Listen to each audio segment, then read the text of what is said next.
नमो पंकजनाभाय नमो पंकजमालिने नमो पंकजनेत्राय नमस्ते पंकजांघ्रि। हे कृष्णा करुणा सिंधु दीनबंधु जगत्पते गोपेशा गोपिका कांत राधाकांत नमोस्तुते। तप्त कांचन गौरांगी राधे वृंदावनेश्वरी वृषभानुसुते देवी प्रणमामि हरिप्रिये। जय श्री कृष्ण चैतन्य प्रभु नित्यानंदा श्री अद्वैता गदाधरा श्रीवासादि गौरभक्तवृंदा। हरे कृष्णा कृष्णा कृष्णा हरे हरे हरे राम राम राम हरे हरे। नमो ओं विष्णुपादाय कृष्णप्रेष्ठाय भूतले श्रीमते भक्तिवेदांता स्वामिन्निति नामिने।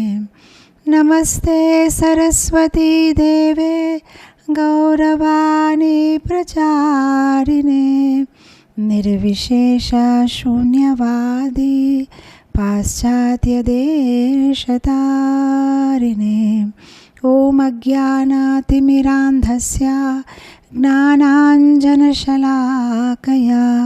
चक्षुरुन्मिलितं येन तस्मै श्री गुरवे नमः। जगद्गुरु शिल प्रभुपाद की जय। इस्कॉन वर्तमान गुरुवृंद की जय। हरे कृष्णा। বাংলাদেশের সব ভক্তদেরকে আমার কোটি কোটি দণ্ডবত প্রণাম। মনে হচ্ছে অনেক অনেক অনেক দিন পরে আপনাদের সাথে আবার দেখা হচ্ছে, এরকম মনে হচ্ছে। মাঝে অনেক গ্যাপ এসে গেছে। তো আজকে আমাকে বলা হয়েছে গীতা মাহাত্ম্যম নিয়ে আমরা কিছু চর্চা করব। তো আমি ভাবলাম আগে আমরা একটা কাজ করব। আমরা আগে শঙ্করাচার্য যে গীতা মাহাত্ম্যে যে 7টা শ্লোক বলেছে, 7টা শ্লোক বলেছে, সেই 7টা শ্লোক একবার পাঠ করে ক্লুপ্ত মানে খুব সংক্ষিপ্তে তার মানে মিনিং জেনে আজকে আমার প্ল্যান হচ্ছে 18 অধ্যায় 18 গল্প 18 শ্লোক, মানে 18 অধ্যায়ে যে পদ্মপুরাণে যে মাহাত্ম্যে যে গল্পগুলো আছে সে গল্প বলবো। আর এক এক অধ্যায়ের গল্প বলার পরে সে অধ্যায় থেকে যে কোনো একটা শ্লোক, এরকম আমরা 18 শ্লোক পালন করব। 18 অধ্যায়ে আমরা মাহাত্ম্য শুনবো, সেটা হচ্ছে আমার প্ল্যান।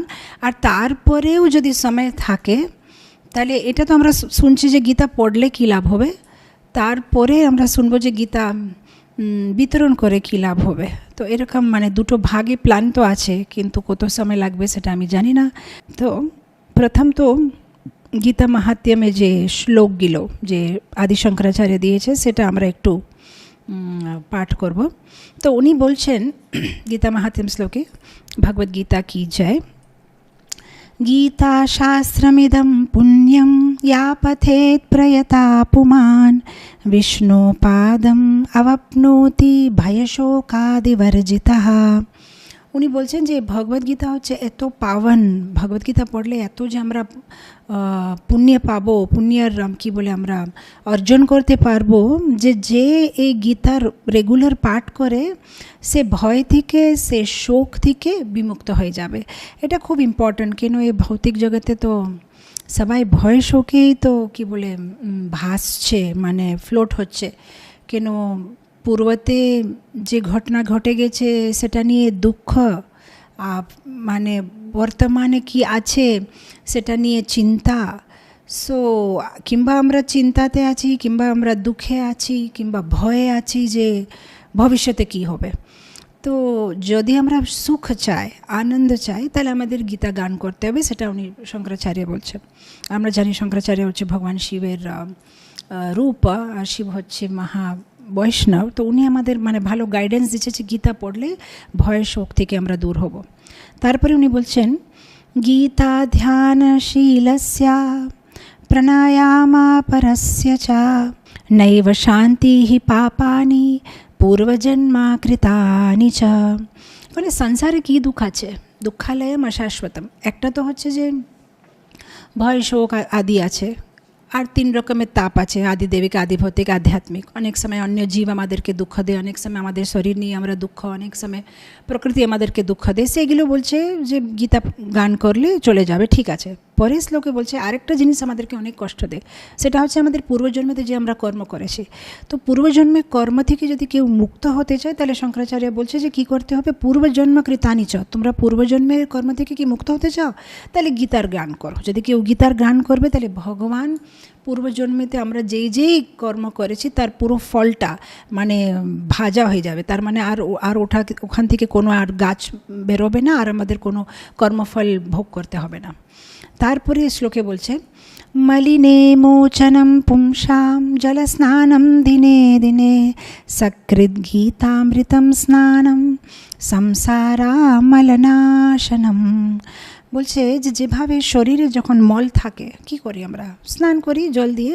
তো সেভাবে মনের ভিতরে তো মল আছে, সে মনের ভিতরে যে মলটা আছে সেটা তো জল দিয়ে সাবু দিয়ে যাবে না, সাফ হবে না। তো কিসে সাফ হবে, বলছে গীতা গান। যদি কেউ গীতার গান করবে, তাহলে মনের ভিতরে অনেক মল আছে। অ্যাকচুয়ালি শরীর থেকে বেশি সমস্যা হচ্ছে মন সাথে, যেহেতু শরীর তো বারবার চেঞ্জ করার চান্স আছে, কিন্তু মনটা তো অনেক জন্ম থেকে আমরা এই মন বুদ্ধি অহংকারকে নিয়ে ঘুরছি। সো এই যে মনের যে মলটা, সেটা সাফ করা যাবে কি করে, যদি আমরা গীতার গান করি। তারপরে শ্লোকে উনি বলছেন গীতা সুগীতা কর্তব্য কিম অন্যে শাস্ত্র বিস্তরে ইয়া স্বয়ং পদ্মনাভস্য মুখপদ্মদ বিনিষ্টতা। বলছে যদি কেউ একবার গীতা পড়বে, তাহলে অন্য কোনো শাস্ত্র পড়া দরকারই নেই। যেরকম বেদ আছে, এই বেদগুলো ভগবানের শ্বাসে থেকে, মানে ভগবান যখন শ্বাস বার করে, ওনার শ্বাস থেকে এই বেদগুলো উৎপন্ন হয়েছে। কিন্তু গীতা ভগবানের মুখে থেকে, মানে গীতা কত পবিত্র আছে। যদি কেউ গীতার একবার গান করে, গীতার পাঠ করে, তাহলে অন্য শাস্ত্র পড়া ওনাকে দরকার নেই, যেহেতু মুখ পদ্ম, ভগবান পদ্মনাভের মুখে থেকে এই গীতা বেরিয়েছে। ভগবান কি যদি কিছু ছুঁয়ে, সেটা আমাদেরকে কত পবিত্র করে, ভগবানের প্রসাদ, ভগবানের অফার করা তুলসী, ভগবানের দেখা। কিন্তু গীতা কত পবিত্র দেখেন, ভগবানের মুখ থেকে যে শব্দ, মানে যথা তথা যে অ্যাজ ইট ইজ ভগবানের মুখে থেকে যেগুলো এসেছে, সেগুলো আমরা মানে শুনছি, গান করছি, পাঠ করছি, দেখছি, পড়ছি। সো এটা আমাদের কত ফরচুন আছে।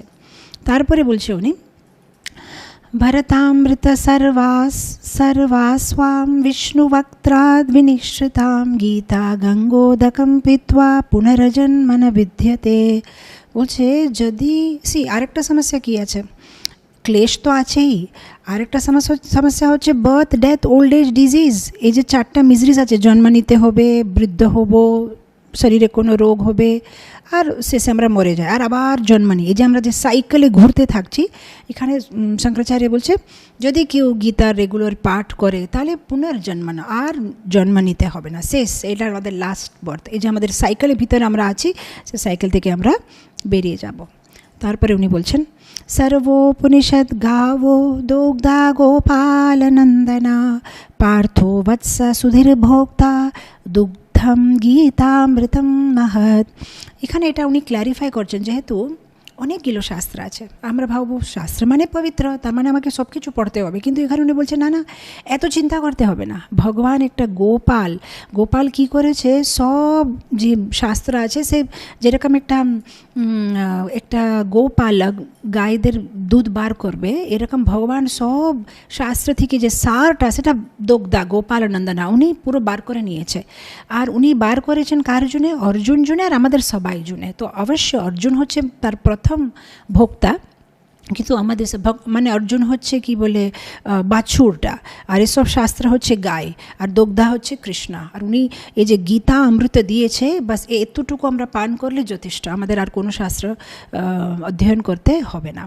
আর তারপরে মানে লাস্টটা শ্লোকে উনি খুব সুন্দর জিনিসটা বলে দিচ্ছে, যেহেতু আমাদের ভিতরে অনেক কিছু ডাউট থাকতে পারবে, কোন মন্ত্র করলে ভালো হবে, কোন দেবতাকে পূজা করলে ভালো হবে, কোন শাস্ত্র পড়লে ভালো হবে, কার সেবা করলে ভালো হবে। তো এখানে উনি এক শ্লোকতে সব কিছু মানে সারাংশ বলে দিয়েছে। উনি বলছেন, একম শাস্ত্রম দেবকী পুত্র গীতম, एको देवो देवकी पुत्र एवा, एको मंत्र तस्य नामानि यानि, कर्मापि एकम तस्य देवस्य सेवा। एको एक একটাই দেবতা আছে, কে? দেবকী পুত্র, তাকে পূজা করেন যথেষ্ট। আচ্ছা, তাহলে কি মন্ত্র করব? একটাই মন্ত্র আছে, ওনার নাম, তার নাম নিন যথেষ্ট। আচ্ছা, তো শাস্ত্র কি পড়ব?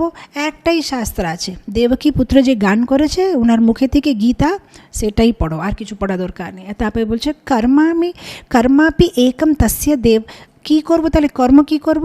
ওনার সেবা করো, আর কিছু করতে হবে না। যেরকম চৈতন্য মহাপ্রভুর যে মিশনটা, যেটা আমরা একটা শ্লোকে বলি না, আরাধেয় ভগবান, ভগবান কাকে আরাধ্য কে আছে? ভগবান কৃষ্ণ।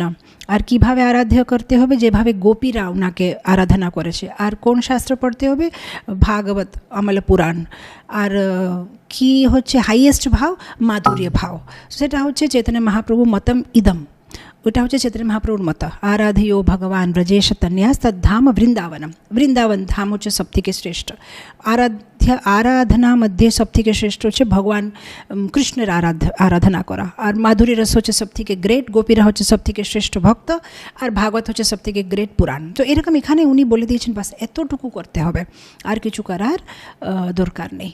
তো আজকে আমরা এই গীতা মাহাত্ম্যম, যেটা পদ্মপুরাণে ব্যাসদেব বসিয়েছেন, কিভাবে উনি বসালেন, একবার শ্বেতদ্বীপে লক্ষ্মীদেবী বিষ্ণুমূর্তির সাথে কথা বলতে বলতে এমনি জিজ্ঞেস করছে যে আমাকে গীতার ব্যাপারে কিছু বলেন, গীতার মানে একটা কি মহত্ত্বের ব্যাপারে আমাকে বুঝান। তো যখন লক্ষ্মীদেবী আর ভগবান বিষ্ণুর মধ্যে যে বার্তালাপ, যে কনভারসেশন হচ্ছে, সে সেম জিনিসটা ভগবান শিব আর পার্বতীর মধ্যে কথাবার্তা হচ্ছে। একবার পার্বতী দেবী জিজ্ঞেস করছে যে এটা গীতার উপরে কেন সবাই মানে গীতা গীতা গীতা বলে এত কেন গ্লোরিফাই করে গীতাকে, গীতা জিনিসটা কি? তখন ভগবান শিব বলছে পার্বতীকে যে তুমি ভালোভাবে শুনো দেবী, তোমাকে আমি বুঝাই আজকে।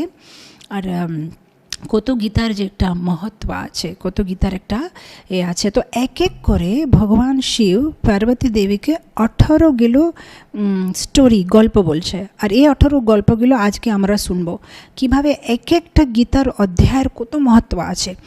আর গীতাকে বুঝতে হবে, গীতাতে ভগবান শ্রীকৃষ্ণ যেটা বলেছে সেটা জীবনে আচরণ করতে হবে, গীতার প্রচার করতে হবে, সেগুলো ঠিক আছে। কিন্তু এখানে আজকে যেটা বলছে, শুধুমাত্র গীতার পাঠ করলেও মানে আমরা কি বলে মুক্ত হয়ে যাব। শুধু গীতার পাঠ যদি আমরা তার অর্থ নাও বুঝতে পারি, এত পাওয়ারফুল আছে। যেহেতু ভগবানের নাম, রূপ, গুণ আর ওনার যে কথা সব কিছু একই আছে, ইকুয়াল আছে। মানে আমরা কোনোদিন বলতে পারবো না যে ভগবানের রূপ হচ্ছে ভগবানের নাম থেকে বেশি পাওয়ারফুল, কিংবা ভগবানের নাম হচ্ছে ভগবানের প্রসাদের থেকে বেশি পাওয়ারফুল। না, নাম, রূপ, প্রসাদ যেটাই ভগবানের সাথে সম্বন্ধিত প্রতি জিনিস হচ্ছে same level. So similarly even ভগবানের মুখে থেকে যেটা এসেছে আর ভগবানের মধ্যে কত তফাৎ নেই। সেই জন্যে যখন আমরা হাতে ভগবদ্গীতা ধরি কিংবা ভগবদ্গীতা পড়ি, ভগবদ্গীতা কাউকে দিই, অ্যাকচুয়ালি আমরা কি করছি, আমরা ভগবান কৃষ্ণকে দিচ্ছি কাউকে। সো এটা অনেক বড় জিনিস। যখন ভগবদ্গীতা হাতে ধরে ঘুরি, আমরা ভগবান কৃষ্ণকে কোলে নিয়ে ঘুরছি। ভগবান কৃষ্ণের মুখে থেকে বেরোনো ও শব্দগুলো, এক একটা শব্দর অনেক পাওয়ারফুল আছে। শোনা মাত্রতে আমাদের জীবনে কল্যাণ হয়ে যাবে। তো এই কথাগুলো বলতে বলতে পার্বতী দেবীকে ভগবান শিব বলছে, তুমি সুশর্মা কথা জানো না? তো পার্বতী দেবী বলছে, কোন সুশর্মা? তখন ভগবান শিব আরম্ভ করছে। উনি বলছেন যে সুশর্মা নামে একটা ব্রাহ্মণ ছিল, এই ব্রাহ্মণ অনেক কৃপণ ছিল, কোনোদিন না জপ করতো। সে ব্রাহ্মণ মানে কি? ব্রহ্ম জানাতি ইতি ব্রাহ্মণা। ব্রাহ্মণ মানে তার মনটা সবসময় ব্রহ্ম মানে ভগবানের ব্যাপারে আলোচনা করতে জন্য, ভগবানের ব্যাপারে শুনতে, ভগবান মনন করতে, ভগবানের ব্যাপারে জানতে, সেটা দিয়ে যার মনটা ব্যস্ত থাকে তাকে বলা হয় ব্রাহ্মণ। কিন্তু এখানে আমরা দেখছি সুশর্মা ব্রাহ্মণের কোনো গুণই নেই। সে আপনি দেখেন আগেকার সময়ে ব্রাহ্মণকে দান দেওয়া মানে, আপনি যে কোনো শাস্ত্রতে দেখেন ব্রাহ্মণকে দান দো, ব্রাহ্মণকে খাওয়ালে ভগবানকে খাওয়ালে একই সমান, ব্রাহ্মণকে দো, ব্রাহ্মণের পূজা করো। কেন আগেকার দিনে ব্রাহ্মণরা এত ব্যস্ত থাকতো ভগবানের ব্যাপারে জানতে জুনে, ওনার মনটা ভগবানের ভিতরে রমতো, সবসময় ভগবানের ব্যাপারে উনা বিচারে আছে, সেই জন্যে নিজে প্রসাদে কিংবা নিজের কোনো অ্যারেঞ্জমেন্ট করতে জন্য ওদের কাছে সময় নেই। সেই জন্যে এরকম ব্রহ্মজ্ঞানীদেরকে, এরকম ভগবানের ভক্তদেরকে দান দেওয়া উচিত, যেহেতু এরা ভগবানের লীন আছে। কিন্তু আজকাল কীরকম হয়ে গেছে যে যদি কেউ ব্রাহ্মণের বাড়িতে জন্ম নিয়েছে তাহলে আমরা ভাবি এই ব্রাহ্মণ, চলো একে দান দেবো। সেই রকম ব্রাহ্মণকে দান দিয়ে কিছু লাভ হবে না। ব্রাহ্মণ এটা কোনো জাতি না। ব্রাহ্মণ হচ্ছে যে যদি আমরা ভগবানের কি মনে রাখছি সবসময়, তাহলে সে হচ্ছে ব্রাহ্মণ, যে ভগবানের ভিতরে লীন আছে, যার মনটা ভগবানের চরণে স্থিত আছে। তো এখানে এই সুশর্মা ব্রাহ্মণের কোনো ভালো গুণ ছিল না। একটা তো কৃপণ, না জপ করে, না যজ্ঞ করে, না কিছু। ও হয়ে গেছে একটা বিজনেসম্যান, মানে কি বলে একটা বৈশ্যের কাজ করছিল। কি করছে? পাতাগুলো বিক্রি করছে। এখন পাতাগুলো বিক্রি করতে জন্য তো জঙ্গলে যেতে হবে, আর জঙ্গলে গিয়ে ওই পাতাগুলো তুলে নিয়ে আসতে হবে। তো একবার ওই জঙ্গলে গেছে পাতাগুলো তুলতে জন্য, তো জঙ্গলে কোনো একটা সাপ ওকে কেটে দিয়েছে। তো সাপ যখন কেটে দিয়েছে তখন উনি মারা গেছেন।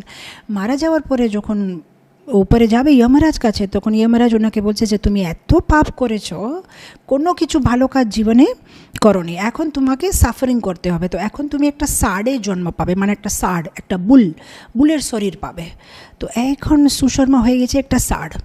এখন ষাঁড় হয়ে একটা পঙ্গুর বাড়িতেও কাজ করছে। এখন যেহেতু একটা পঙ্গুর বাড়িতে ও সেবা দিচ্ছে, এই পঙ্গুটা ওকে অনেক মানে কি ওই সামান টামান মানে ওকে ওর পিঠে করে নিয়ে যাচ্ছে, নিয়ে আসছে, মানে অনেকটা বুড়ো হয়ে গেছে, কাজ করে অনেক ক্লান্ত হয়ে গেছে। আর একদিন ও মারা গেছে। যখন মারা গেছে তখন রাস্তার উপরে ওর লাশটা পড়ে আছে।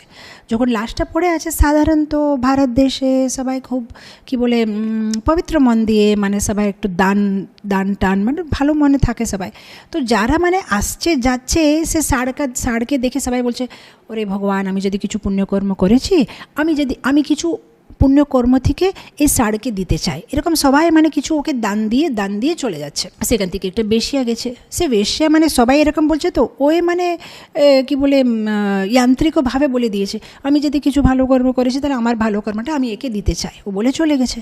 এইবারে যখন আত্মাটা এই ষাঁড়ের শরীর থেকে উপরে যায়, তখন যমরাজ বলছে, এই সুশর্মা, পূর্বতে তুমি যেগুলো পাপ কাজ করেছো সব থেকে তুমি মুক্ত হয়ে গেলে, যাও এখন তুমি একটা ভালো ব্রাহ্মণ শরীর পাবে। সুশর্মা জিজ্ঞেস করছে, কেন, আমি কি ভালো কাজ করলাম? বলছে, তুমি কিছু ভালো কাজ করো না, একটা বেশ্যা ভালো কাজ করেছিল, সে কর্মটা তোমাকে দিয়ে দিচ্ছে, সে কর্মের ফলটা তোমাকে দিয়ে দিচ্ছে, সেজন্য তুমি মুক্ত হয়ে গেছো। তো এইবারে যখন ব্রাহ্মণের জন্মটা পায়, এই বেশ্যাকে খুঁজছে, কোথায় এই বেশ্যাটা। সেও বেশ্যাটা তখন বুড়ি হয়ে গেছে, ওকে খুঁজেছে। বলছে, আমি যখন ষাঁড়ের শরীরে ছিলাম, আপনি আমাকে কিছু পুণ্য দিয়েছিলেন, আপনার পুণ্যে আপনি কি পুণ্য করেছেন? বেশ্যা বলছে, আমি কি পুণ্য করেছি? আমি কিছু পুণ্য করি না, কিন্তু আমার বাড়িতে একটা টিয়া পাখি আছে, সে টিয়া পাখিটা কিছু সংস্কৃতে পাঠ করতে থাকে, সেটা আমি শুনেছি বাস, আর আমি কিছু পুণ্য করি না। তুমি আসো, তোমাকে আমি নিয়ে যাই। এখন দুইজন মিলে যাচ্ছে ওই টিয়া পাখি কাছে। তখন ও টিয়া পাখি বলছে, দেখো, পূর্বতে আমি একটা ব্রাহ্মণ ছিলাম, আমি তোমার মতনই ছিলাম, কোনো দান করি না, কাউকে ভগবানের ব্যাপারে বুঝাই না। সো আমি এই টিয়া পাখির শরীর পেয়েছি, কিন্তু ভগবান আমার উপরে এত দয়ালু আছে, এই টিয়া পাখি শরীরে আমি একটা জঙ্গলে ছিলাম। ও জঙ্গলে একটা ঋষির আশ্রম ছিল, সেখানে এরা ভগবদ্গীতার প্রথম অধ্যায় পাঠ করতো প্রতিদিন। তো আমি এত পাখির শরীর তো বেশি কিছু মনে রাখতে পারিনি, কিন্তু ভগবদ্গীতার প্রথম অধ্যায়ের প্রথম শ্লোকটা সেটা আমার মনে থেকে গেছে। আর যখন কোনো একটা শিকারী আমাকে ধরে এই বেশ্যাকে বিক্রি করে দিয়েছে, তখন আমি প্রতিদিন এইটাই পাঠ করতে থাকতাম, বাস এটাই আমি কিছু করি না। তখন এই বেশ্যা আর সুশর্মা বুঝতে পারে যে ও, তার মানে ভগবদ্গীতার প্রথম অধ্যায়ের প্রথম শ্লোকটা কেউ যদি পাঠ করে তাতেই এত পুণ্য, তো দুইজন মানে অবাক হয়ে গিয়ে দুইজন পাঠ করতে আরম্ভ করে, আর জীবনের শেষে দুইজনের জন্য বৈকুণ্ঠ থেকে বিমান আসে। তো এখন আমরা এটা শুনে বুঝতে পারি যে কিভাবে ওরা কিছু অর্থ বুঝে নেই, কিছুই না বুঝলেও যদি ভগবানের গীতার একটা শ্লোক, প্রথম অধ্যায়ে যদি কেউ একটা শ্লোক পাঠ করে ও মুক্ত হয়ে যাবে। তো সেই জন্যে যদি কেউ পূর্বতে যে পাপ কর্ম করেছে তার থেকে যদি কেউ মুক্তি পেতে চায় তাহলে প্রতিদিন ভগবদ্গীতার প্রথম অধ্যায় পাঠ করতে হবে। বেশি সময় লাগে না, 15-20 মিনিটে এটা পাঠ হয়ে যায়। তো আজকে আমরা ভগবদ্গীতার প্রথম অধ্যায়ের একটা শ্লোক পাঠ করে আগে যাব। ধৃতরাষ্ট্র উবাচা ধর্মক্ষেত্রে কুরুক্ষেত্রে সামবেতায়ুয়ুৎসবা মামকা পাণ্ডবশ্চৈব কিম অকুর্বত সঞ্জয়া। এখন দ্বিতীয় অধ্যায়। এখন দ্বিতীয় অধ্যায়ের গল্প হচ্ছে একটা বাঘ, একটা ছাগল আর একটা বানরের গল্পটা। পণ্ডরপুর নামে একটা জায়গা আছে, সেখানে দেবশ্যাম নামে একটা ব্রাহ্মণ ছিল। এখন এই ব্রাহ্মণ একবার দেখেছে যে একটা যোগী, এই ব্রাহ্মণটা খুব ভালো ব্রাহ্মণ, মানে এ সুশর্মার মতন ব্রাহ্মণ না, উনি দান পুণ্য করে সবাইকে প্রসাদ খাওয়াবে, সবার সেবা করবে। তো উনি একবার দেখলেন যে একটা যোগী আছে, এই দেবশ্যাম দেখছে যে আমি যে যোগী সেবা করছি এই যোগীটা খুব শান্ত আছে। তো যোগী মহারাজকে জিজ্ঞেস করছে যে যদি আপনি আমার সেবা নিয়ে খুশি, আপনি কি আমাকে এটা সিক্রেটটা বলতে পারবেন? আপনার মুখে এত তেজ কেন, আপনি এত শান্ত কেন? তখন ওরা বলছে আমি তোমাকে এটা বোঝাতে পারবো না, তুমি যদি এটা বুঝতে যাও তুমি যাও মিত্রবান কাছে। মিত্রবানকে বলছে সৌপুর নামে একটা জায়গা আছে, সেখানে মিত্রবান নামে একটা লোক আছে যে মানে কি বলে ছাগলগুলোকে দেখাশোনা, মানে কি বলে ছাগল পালে, তার কাছে যাও, সে তোমাকে বলতে পারবে। তো এখন সৌপুরে খুঁজে খুঁজে খুঁজে খুঁজে একটা জঙ্গলের ভিতরে ঢুকেছে যে মিত্রবান কোথায়। দূরে থেকে যখন জঙ্গলে ঢুকে তখন কি দেখছে, ওখানে সিংহ, সর্প, মানে কি বলে কুকুর, কি বলে খরগোশ, সবাই মানে এক দুসরাকে ভালোবাসা দিয়ে থাকছে। এটা কি করে হলো? এটা তো জঙ্গলি জানোয়ারগুলো এক দুসরাকে তো মানে খেয়ে নেবে, কিভাবে এরা আনন্দে থাকছে। তখন ও মানে একটা লোক ওখানে বসে আছে, তো উনি গিয়ে জিজ্ঞেস করছে আপনি কি মিত্রবান? বলছে হ্যাঁ। বলছে আপনি কি আমাকে বোঝাতে পারছেন এখানে এটা কি হচ্ছে? তখন মিত্রবান ওনাকে একটা কথা শোনাচ্ছে, বলছে আমি যখন অনেক বছর আগে একবার আমার ছাগলগুলো নিয়ে যখন আমি ঘুরছি জঙ্গলের ভিতরে, তখন হঠাৎ করে আমি সিংহ গর্জনা শুনলাম, ভয়ে আমরা সবাই পালালাম। আমি একটা গাছের উপরে চড়ে গেছি, সব ছাগলগুলো এই পাশে ওই পাশে পালিয়েছে, কিন্তু একটা ছাগল থেকে গেছে আর সিংহ ছাগলের কাছে চলে আসেছে। আমি ভাবলাম এখন তো বাস শেষ, এই সিংহটা ছাগলকে খেয়ে ফেলবে, কিন্তু হঠাৎ আমি দেখছি খায় না, ওকে ভালোবাসা দিচ্ছে। তখন আমি এটা বুঝতে পারলাম যে এটা কি হচ্ছে, যেই এই জায়গাটা ঢুকছে, এই জায়গার ভিতরে যারা ঢুকছে তারা এত শান্ত কী করে হয়ে যাচ্ছে। ওখানে একটা বান্দর বসেছিল গাছের উপরে। তো আমরা সবাই ও বান্দরের কাছে গিয়ে জিজ্ঞেস করলাম যে এটা কি, আমরা বুঝতে পারছি না, এই জায়গাটা কিছু মন্ত্রতন্ত্র করা আছে নাকি, কিছু ম্যাজিক আছে নাকি? তখন এই বানরটা বললো যে না না, এখানে আগে একটা ব্রাহ্মণ ছিল সুকর্মা, এই ব্রাহ্মণ জঙ্গলের ভিতরে শিবলিঙ্গের পূজা করত। এই শিবলিঙ্গটা খুব পবিত্র ছিল, যেটা ব্রহ্মা স্থাপিত করেছে। তো রোজ শিবলিঙ্গের পূজা যখন করে তখন একদিন ওখানে একটা সাধু বাবা এসেছে। ও সাধু বাবা ওর সেবা পূজা দেখে খুব খুশি হয়েছে, আর ওকে বলেছে যে আমি তোমার সেবা পূজা দেখে খুব খুশি আছি, দেখো তোমাকে আমি একটা পাথরের ভিতরে কিছু লিখে দিচ্ছি, এই যে লেখাটা আছে তুমি প্রতিদিন তার পাঠ করবে। তো ওখন সুকর্মা কী করেছে, এই জায়গার ভিতরে বসে ও যে পাথরের উপরে লেখা ছিল সেটা বারবার পাঠ করত। আর তারপরে ঠিক এই জায়গাটা এরকম হয়ে গেছে, এখানে যারাই আসবে সব মানে কি বলে মনের ভিতরে যেগুলো আছে অনর্থ সব মানে চলে যাবে, না কোনো ঈর্ষা, না কারো উপরে ক্রোধ, না কোনো মোহ, না কোনো লোভ, না কোনো ভয়, সবাই এখানে আসার পরে আনন্দে থাকে। তখন লোকটা জিজ্ঞেস করছে দেবাশ্যাম, আমি কি দেখতে পারবো? মিত্রবানকে জিজ্ঞেস করছে আমি কি দেখতে পারবো যে এ কী লেখা আছে পাথরের উপরে? তখন মিত্রবান বলছে চলো আমি তোমাকে দেখাবো, কেন আমি তখন থেকে এই পাঠ করতে আরম্ভ করেছি। তো যখন দেবাশ্যাম গিয়ে দেখছে যে পাথরের উপরে কী লেখা আছে, তখন দেখছে ও এটা তো হচ্ছে ভগবদ্গীতার দ্বিতীয় অধ্যায়। ও ও তার মানে ভগবদ্গীতার দ্বিতীয় অধ্যায় যে কেউ পাঠ করবে, সে তার না খিদে লাগবে, তার না দুঃখ হবে, তার না কোনো মোহ হবে, না ক্রোধ, না ভয়, সে সুখ আর শান্তি পাবে। তো সে এটাও বুঝে গেছে। তখন থেকে দেবশ্যাম আবার ওই পাঠ করতে আরম্ভ করেছে। আর তারপরে ওর জীবনের শেষে বৈকুণ্ঠ থেকে বিমান এসেছে আর ও ভগবদ্ধাম চলে গেছে। তো এখানে ভগবান শিব পার্বতীকে বলছে যে যারা যারা ভগবদ্গীতার দ্বিতীয় অধ্যায় পাঠ করবে তাদের জীবনে কোনো দুঃখ থাকবে না, সবসময় সন্তুষ্টি ভাব থাকবে, মানে যেটা ভগবান দিয়েছে সেটা নিয়ে আনন্দ। আজকে ভৌতিক জগতের সমস্যাটা কি হচ্ছে? আমাদের ইচ্ছা, দ্বেষ, রাগ, সেটা নিয়ে তো আমাদের সমস্যা। যেটা আমাদের কাছে আছে সেটা নিয়ে সন্তোষ নেই, যেটা আমাদের কাছে নেই সেটা পেতে পারছি না, সেটা পাবো বলে ছুটছি। সো মানে আমাদের দুঃখের কারণ ওটাই আছে, যেটা আছে সেটা দেখতে পারছি না, আর যেটা দেখতে পারছি দূরে থেকে সেটা পেতে পারছি না, রাইট? সো সেই দুঃখ থেকে যদি কেউ মুক্ত হতে চায়, এই যে আশার অনেক ডিজায়ার থেকে যদি কেউ মুক্ত হতে চায়, তাহলে প্রতিদিন ভগবদ্গীতা দ্বিতীয় অধ্যায় যদি কেউ পাঠ করবে, তাহলে সব মেটেরিয়াল ডিজায়ার, ভৌতিক ইচ্ছা সব শেষ হয়ে যাবে। তো আমরা এখন ভগবদ্গীতা দ্বিতীয় অধ্যায় থেকে একটা শ্লোক পাঠ করে আগে যাব। দেহিনোস্মিন যথা দেহে কৌমারম যৌবনম জরা তথা দেহান্তর প্রাপ্তি ধীরস্তত্র ন মুহ্যতি। তো এখন আমরা যাব তৃতীয় অধ্যায়ে। তৃতীয় অধ্যায়ের একটা কথা আছে, জনস্থান বলে একটা জায়গা ছিল। সেখানে একটা ব্রাহ্মণ ছিল, তার নাম ছিল জড়। এখন এই ব্রাহ্মণের একই কথা, জুয়া খেলবে, শিকার করবে, অভদ্র স্ত্রীর সঙ্গ করবে। ব্রাহ্মণের কোনো গুণ ছিল না, কিন্তু অনেক ধন সম্পাদন করেছে। আর এই ধনটা নিয়ে মানে মদ খাওয়া এইগুলো সব করছিল। একদিনে সব ধনটা নিয়ে কোনো জঙ্গল থেকে অন্য কোনো শহরে চলে যাচ্ছে। তো ওখানে যে জঙ্গলের ভিতরে যে মানে চোর ডাকু, তারা বুঝে গেছে যে এর কাছে অনেক পয়সা আছে। ওরা কি করেছে, ওকে সাথে সাথে রাত্রেবেলা মেরে ফেলে সব ধনটনটা নিয়ে চলে গেছে। এখন এই যে জড়ার ছেলে, সে ভাবছে যে অনেক দিন হয়েছে বাবা বাড়ি ফিরে আসেনি, কোথায় আছে বাবা। তো ওনাকে খুঁজতে জুনে এই ছেলেটা মানে ঘুরছে সব জায়গায়। রাস্তাতে কেউ বলেছে, আরে তোমার বাবা মরে গেছে রাস্তাতে। তখন বলছে, আরে আমার বাবা মরে গেছে, তাহলে তো আমি কাশি যাই, পিণ্ডদান করি, শ্রাদ্ধ করি। তো যখন ও কাশিতে যাবে, রাস্তাতে মানে প্রতিদিন, তখনকার দিনে তো মানে বেশি গাড়ি বাড়ি ছিল না, মানে হেঁটে হেঁটে যেতে হবে। তো রোজ মানে হেঁটে হেঁটে মানে যাচ্ছে, রাত্রেবেলা কোনো গাছের নিচে আরাম করছে। নবম দিন, 9 days হয়ে গেছে মানে হাঁটতে থাকছে।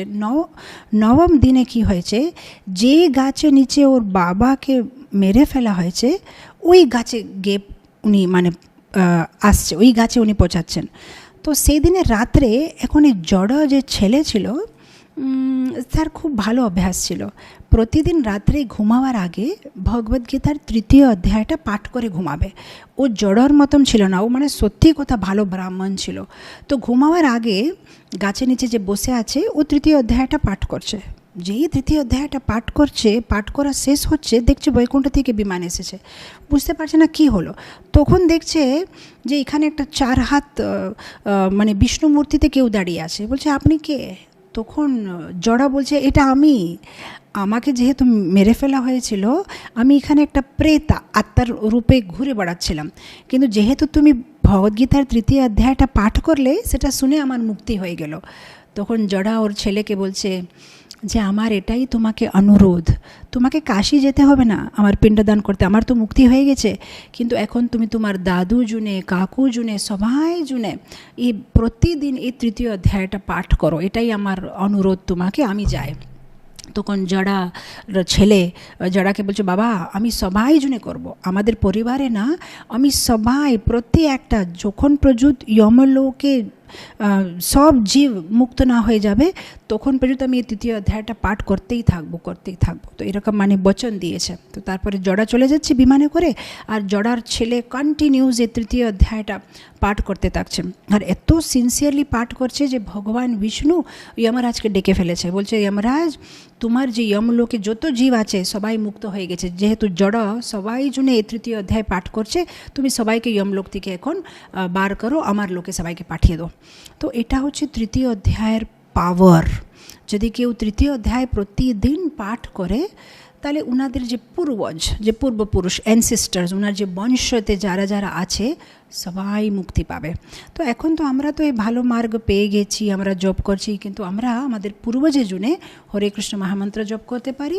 আর প্রতিদিন একবার কমপক্ষে ভগবদ্গীতার এই যে তৃতীয় অধ্যায়টা সেটা আমরা পাঠ করতে পারি।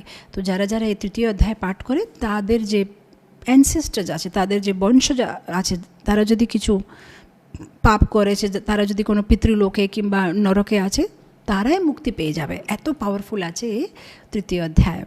আমরা এখন তৃতীয় অধ্যায় থেকে একটা শ্লোক পালন করে আগে যাব। यज्ञशिष्टाशिना सन्तो मुष्यन्ते सर्वकिल्बिषये भूजन्ते त्वगहं पापा ये पचन्त्यात्मकारणात्। চতুর্থ অধ্যায়ের গল্পটা খুব সুন্দর আছে। ভরত মুনি নামে একটা সাধু ছিলেন। উনি কাশীতে থাকতেন। তো একদিন উনি কোনো তীর্থযাত্রাতে যাচ্ছেন। তো তীর্থযাত্রাতে যাওয়া মানে আমি যেভাবে বলছি যে তখনকার দিনে তো বড় রথ গাড়ির ছিল না ভাড়া করতে জন্য, হেঁটে হেঁটে যেতে হবে, মাঝে মাঝে ওই জঙ্গলের ভিতরে ঘুমাতে হবে গাছের নিচে। তো একদিন উনি কী করেছেন, একটা বেল গাছ, একটা না দুটো বেল গাছ, আর বড় বড় বেল গাছ, আর এরকম বড় ছিল বেল গাছ যে বেল গাছের যে শিকড়গুলো লম্বা করে, দুই পাশে মানে একদম আছে মোটা করে। তো এই ভরত মহারাজ, ভরত মুনির একটা অভ্যাস ছিল, প্রতিদিন রাত্রে ঘুমাবার আগে ভগবদ্গীতার যে চতুর্থ অধ্যায় সে পুরো পাঠ করে ঘুমাবে। তো উনি মানে পুরো পাঠ করে ঘুমিয়ে গেছে। তো ঘুমাবার সময় উনি কী করেছেন, দুটো বেল গাছের মাঝে ঘুমালেন। তো একটা গাছের শিখরের উপরে মাথা দিয়েছেন, একটা গাছের শিখরে পাই দিয়ে ঘুমিয়ে গেছে। পরের দিনে যখন উঠে উনি মানে চলে যাচ্ছেন, এই যে দুটো গাছ আছে সে ধীরে ধীরে ধীরে মানে শুকনো হয়ে মরে গেছে। এখন শুকনো হয়ে মরে গিয়ে এই যে দুটো গাছের যে আত্মা, সে আত্মা ঢুকছে কারণ অন্য কারে গর্ভে, আর দুটো সুন্দরী কি বলছে কন্যা মানে জন্ম নিচ্ছে। আর এই যে দুটো মেয়েরা, ওদেরকে ওদের পূর্বজন্ম মনে আছে যে আমরা পূর্বতে গাছ ছিলাম, আর এই ভরত মুনি যে পাঠ করেছে তার জন্য আমরা মুক্ত হলাম। সো সেই জন্য ওনাকে ধন্যবাদ জানাতে হবে। তো ওনার ছোটোবেলা থেকে উনি মানে সব যেরকম পরীক্ষিত মহারাজের মতন সবাই মানে খুঁজছে যে যদি আমরা ওই মুনিকে দেখতে পারি যার জন্য আমরা একটা ভালো জন্ম পেয়েছি একটা ব্রাহ্মণ বাড়িতে। তো একদিন যখন ওরা 7 বছর হয়েছে তখন ওরা ভরত মুনিকে পেয়ে যাচ্ছে। তখন সাথে সাথে দুটো কন্যা গিয়ে ভরত মুনির পায়ে ধরে যে অনেক অনেক ধন্যবাদ, আপনার জন্য আমরা মুক্ত হয়েছি। তখন ভরত মুনি বলছে আমি বুঝতে পারলাম না আমি কি করেছি। তখন এরা বলছে যে দেখেন মহারাজ, পূর্বতে আমরা ছিলেন অপ্সরা, আর আমরা ইন্দ্রর দরবারে সেবা করতাম। একবার ইন্দ্র আমাদেরকে বলেছে গোদাবরী তটে একটা সাধু আছে, অনেক কঠিন তপস্যা করছে, আমি চাই যেন তোমরা দুইজন যাও আর ওকে ডিস্টার্ব করো। তো আমরা গিয়ে ওই সাধুকে ডিস্টার্ব করলাম, কিন্তু সাধুর তপস্যা তো ভঙ্গ হয় না। সাধু আমাদের উপর বরং রেগে গেছে, একটু জল নিয়ে আমাদের উপরে ছিটে বলেছে যে তোমরা আমাকে মানে আমার তপস্যাটা ভঙ্গ করতে চেষ্টা করছো, এইসব কাপড় টাপড় বার করে আমাকে মানে ডিস্টার্ব করতে চেষ্টা করছো, যাও তোমরা দুইজন গাছ হয়ে যাও, তোমাদের কাপড় পরতেই দরকার নেই। তখন আমরা দুইজন সাধু বাবার পায়ে পড়ে বললাম দেখেন আমাদের কোনো ইচ্ছা নেই আপনাকে ডিস্টার্ব করতে জন্য, আমরা হচ্ছে ইন্দ্রর কাজ করার মেয়ে, ইন্দ্রর সার্ভেন্ট, ইন্দ্র যেভাবে বলবে সেভাবে করতে হবে, আমাদের কোনো নিজের ইচ্ছা নেই আপনার ডিস্টার্ব করতে জন্য, দয়া করে আমাদেরকে মুক্ত করেন। তখন সাধু বলছে দেখেন একবার তো শ্রাপ বলে দিয়েছে আর কিছু করতে পারবো না, কিন্তু তোমাদের যে এই জ্ঞান যে তোমাদের কি জন্ম, কেন তোমরা এই যে জন্ম পেয়েছো, এই সব জ্ঞানগুলো তোমাদের সবসময় থাকবে। তো সেই জন্য আমাদের সবসময় মনে থাকবে যে পূর্বতে আমার জন্ম কী হয়েছিল, এই জ্ঞান আমাদের আছে বলে আমরা জানি যে আপনি যে চতুর্থ অধ্যায় গীতার পাঠ করেছেন তার জন্য আমরা মুক্তি পেয়েছি, আপনার খুব ধন্যবাদ। তখন মানে ভরতমুনি আরও খুশি হয়ে যাচ্ছে যে আচ্ছা তার মানে আমি আরও ভালোভাবে, আমি তো জানতামই না যে তার এত মানে প্রভাব আছে। তো ভগবান শিব পার্বতী দেবীকে বলছে যে যারা এই চতুর্থ অধ্যায়টা, যেরকম অনেক সময় আমরা ভুল করে কোনো বৈষ্ণব অপরাধ করে ফেলেছি কিংবা অনেক কিছু হতে পারে আমরা জানতাম না আর ভুল করে কিছু হয়ে গেছে, আমাদের মানে কিছু কর্ম হয়ে গেছে যেটা আমরা করার ইচ্ছা ছিল না কিন্তু ভুল করে হয়ে গেছে, সেরকম কর্ম থেকে যদি কেউ মুক্তি পেতে চায় তাহলে প্রতিদিন ভগবদ্গীতার যে চতুর্থ অধ্যায় সেটা পাঠ করতে হবে। আমরা এখন ভগবদ্গীতার চতুর্থ অধ্যায় থেকে একটা শ্লোক পাঠ করে আগে যাব। জন্ম কর্ম চ মে দিব্যম एवं यो वेति तत्त्वतः त्यक्त्वा देहं पुनर्जन्मा नैति मामेति सोऽर्जुनाम्। এখন হচ্ছে পঞ্চম অধ্যায়। পঞ্চম অধ্যায়ের গল্প হচ্ছে পিঙ্গলা আর অরুণা। এই পিঙ্গলা একটা ব্রাহ্মণ, ওরে বদ্ধাভ্যাসগুলো ছিল, আর ওর যে স্ত্রী অরুণা সে ব্যভিচারিণী। তো পিঙ্গলা জানতো না যে ওর স্ত্রী হচ্ছে ব্যভিচারিণী, মানে কি বলে অভদ্র সঙ্গ করছে। ও ভাবছে যে হ্যাঁ আমার ভিতরে কিছু কিছু দোষ আছে, কিন্তু আমার স্ত্রী ভালো। তো যখন জানতে পারে যে ওর স্ত্রীটা এরকম কাজগুলো করছে, ও খুব রেগে যায়, দুজনের মধ্যে ঝগড়া হয়ে যায়। আর অরুণা কী করে, ওর পতিকে মেরে ফেলে। তো এখন যখন পতিকে মেরে ফেলে, কিছুদিন পরে অরুণায় মরে যায়। এই দুইজন একটা পাখির শরীর পায়। এই যে পিঙ্গলা আছে সে পাবে একটা শকুনির শরীর, আর এই যে অরুণা আছে সে পায় একটা টিয়া পাখির শরীর। এখন পূর্বতে যাদের সাথে আমাদের সম্বন্ধ থাকে সেটা তো এত সহজে মানে দেহ রাখার পরে ওই সম্বন্ধটা ভেঙে যাবে না, ওটা কন্টিনিউ থাকবে। কেন এটা কর্মর সাইকেল। তো যদি কেউ খারাপ করেছে তারপর আবার আমরা রাগে বসে ওনাদের কিছু খারাপ করব, এরকম চলতেই থাকে, একটা বড় সাইকেল। তো এইবারে ওদের মানে পাখি শরীর পেলেও ওরা মানে ভুলতে পারছে না, এক দুসরার উপরে অনেক রাগ আছে। তো এখন এই যে এখন শকুনির শরীর পেয়েছে পিঙ্গলা, ও যখন দূরে থেকে দেখছে যে হ্যাঁ এ তো আমার স্ত্রী, আগের জন্মের স্ত্রী অরুণা, এখন টিয়া পাখির শরীর পেয়েছে, আমি এবারে ওকে মেরে ফেলবো, গতবারে ও আমাকে মেরেছিল, আমি ওকে ছাড়বো না বলে ও মানে উড়ে উড়ে যাচ্ছে ওকে খেতে জন্য। মানে শকুনি তো একটা টিয়া পাখিকে খেতে পারে। যখন ওকে মানে ধরেছে আর ওর মানে কি গলাটা ধরে ওকে মেরে ফেলেছে, তো যেহেতু ওকে মেরে দিয়েছে, ও মানে আকাশে উড়তে উড়তে নিচে পড়ে গেছে।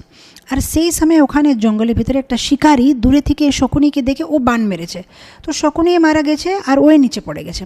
কারণ সামহাও দেখেন কৃষ্ণাস মার্সি, এই দুটো পাখিগুলো একটা কপালের ভিতরে পড়ে যাচ্ছে। মানে সেই জঙ্গল বললে তো অনেক কিছু বাজে জিনিস পড়ে থাকে, তো একটা কপালের ভিতরে মানে পড়ে যাচ্ছে। কপালের ভিতরে একটু জল ছিল।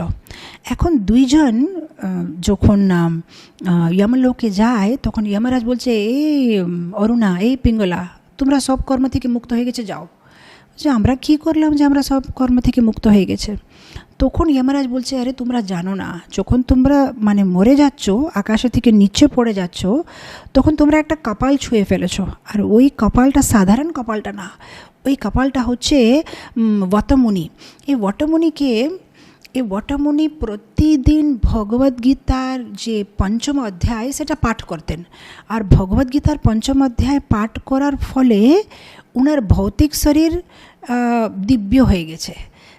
সেজন্য তো দেখেন যারা যারা মহান বৈষ্ণব তাদের শরীরটা আমরা জ্বালাই না, তাদেরকে সমাধি করে দিন, যেহেতু ওরা এত ধ্যান দিয়ে মন দিয়ে ভগবানের নাম নিয়েছে যে ওনার ভৌতিক শরীরটা এখন ভৌতিক থাকে না, এখন ওনার শরীরটা দিব্য হয়ে যায়। সে দিব্য শরীরটাকে আমরা জ্বালাতে পারি না বলে আমরা তার সমাধি দিয়ে দিই। তো বলছে এই যে বটমুনি প্রতিদিন ভগবদ্গীতার যে পঞ্চম অধ্যায় পাঠ করতেন, ওনার শরীরটা দিব্য হয়ে গেছে। তো ওনার শরীরের যে কপালটা, সেটা যে জল যেটা ছুঁয়েছে, সেটা তোমাদের দুজনকে ছুঁয়েছে বলে তোমরা পুরো পূর্বতে যেগুলো পাপকর্ম করেছো সব থেকে তোমরা মুক্ত হয়ে গেছো। তো এরা অবাক হয়ে গেল যে আরে শুধু একটা ভগবদ্গীতার একটা অধ্যায় পাঠ করে তার এত ফল আছে। তারপরে যখন ওরা ভালো জন্ম পেয়েছে ব্রাহ্মণ বাড়িতে, এরাই দুইজন মানে ভগবদ্গীতার পঞ্চম অধ্যায় পাঠ করতে আরম্ভ করলে। তো যদি আমরা কোনো দূরসঙ্গতিতে আছি আর যাতে আমরা সেটা থেকে আমরা মুক্ত হতে চাই, আমরা ভালো ভক্তের সঙ্গ চাই ভক্তি করতে জন্য, তাহলে আমাদের প্রতিদিন ভগবদ্গীতার পঞ্চম অধ্যায় পাঠ করতে হবে। তাহলে ভগবানের কৃপাতে আমরা ভালো সঙ্গ পাবো। আমরা তো নিজে তো ভক্তিতে আগে যেতে পারবো না, কিন্তু যদি কোনো ভক্ত কোনো বৈষ্ণবের ভালো সঙ্গ ভগবানের কৃপাতে পেয়ে যায়, তাহলে ভক্তি করতে একটু মানে সহজে ভক্তি করতে পারবো, ভক্তি মার্গে আগে যেতে পারবো। তো পঞ্চম অধ্যায় প্রতিদিন আমরা যখন পাঠ করি, আমরা মনে মধ্যে ভগবানকে প্রার্থনা করতে পারি যে আমাকে ভালো ভক্তের সঙ্গ প্রদান করেন।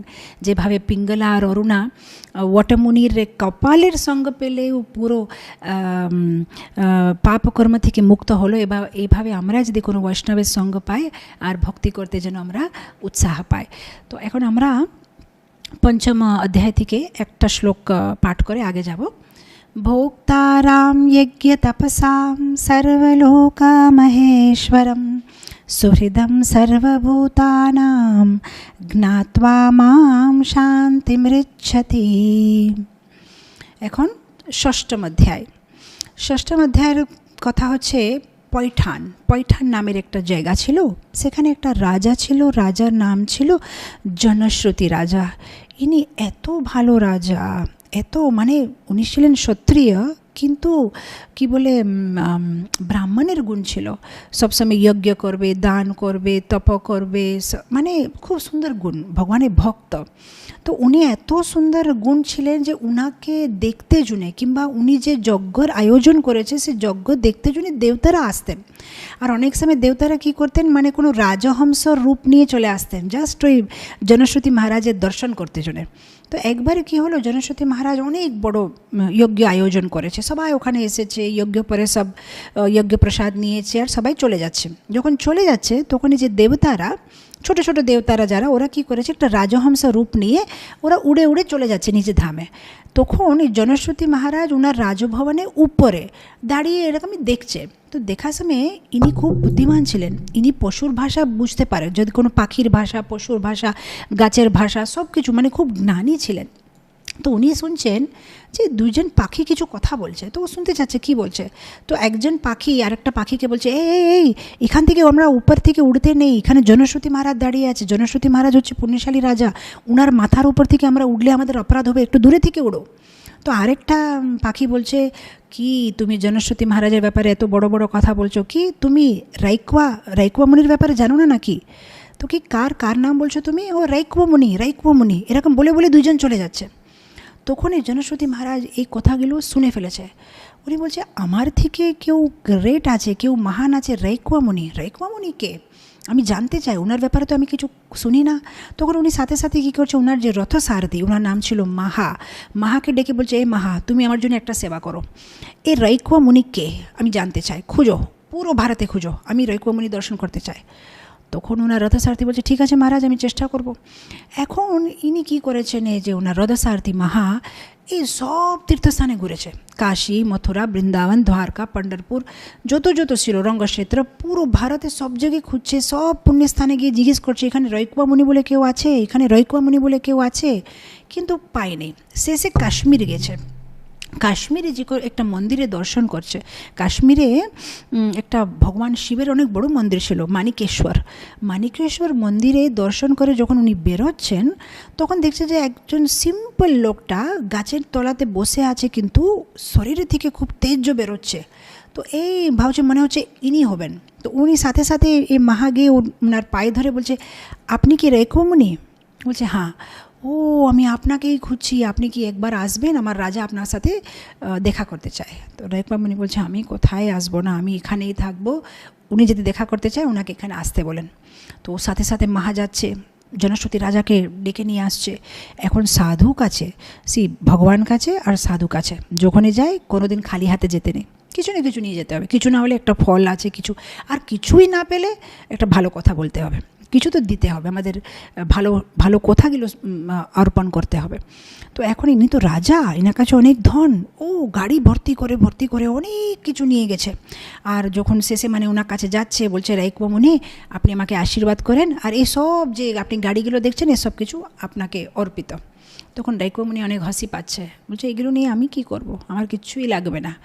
তখন রাজা জিজ্ঞেস করছে যে, আমি আপনাকে একটা কথা জিজ্ঞেস করতে পারবো, আপনার এত সন্তোষ কি করে আছে মনের মধ্যে, মানে আপনার এরকম কিছু ইচ্ছা না, মানে এত যে সুন্দর সুন্দর জিনিস আছে দেখে আপনার মনে হচ্ছে না যে আমি কিছু নেব, এত বেশি সন্তোষ কি করে আছে আপনার, মানে সন্তুষ্ট কিভাবে আছেন আপনি? তখন এই রাইকুয়া মুনি বলছে, ও, তো তুমি সেটা জানতে চাও, তাহলে প্রতিদিন ভগবদ্গীতার 6ষ্ঠ অধ্যায় 6th চ্যাপ্টার যদি তুমি পাঠ করবে, তাহলে সেই গুণটা তোমার ভিতরে আসবে, তোমার কোনো মানে চাই না, এটা চাইবো, এটা এই সব কিছু চলে যাবে, তুমি মানে সন্তুষ্টি অনুভব করবে।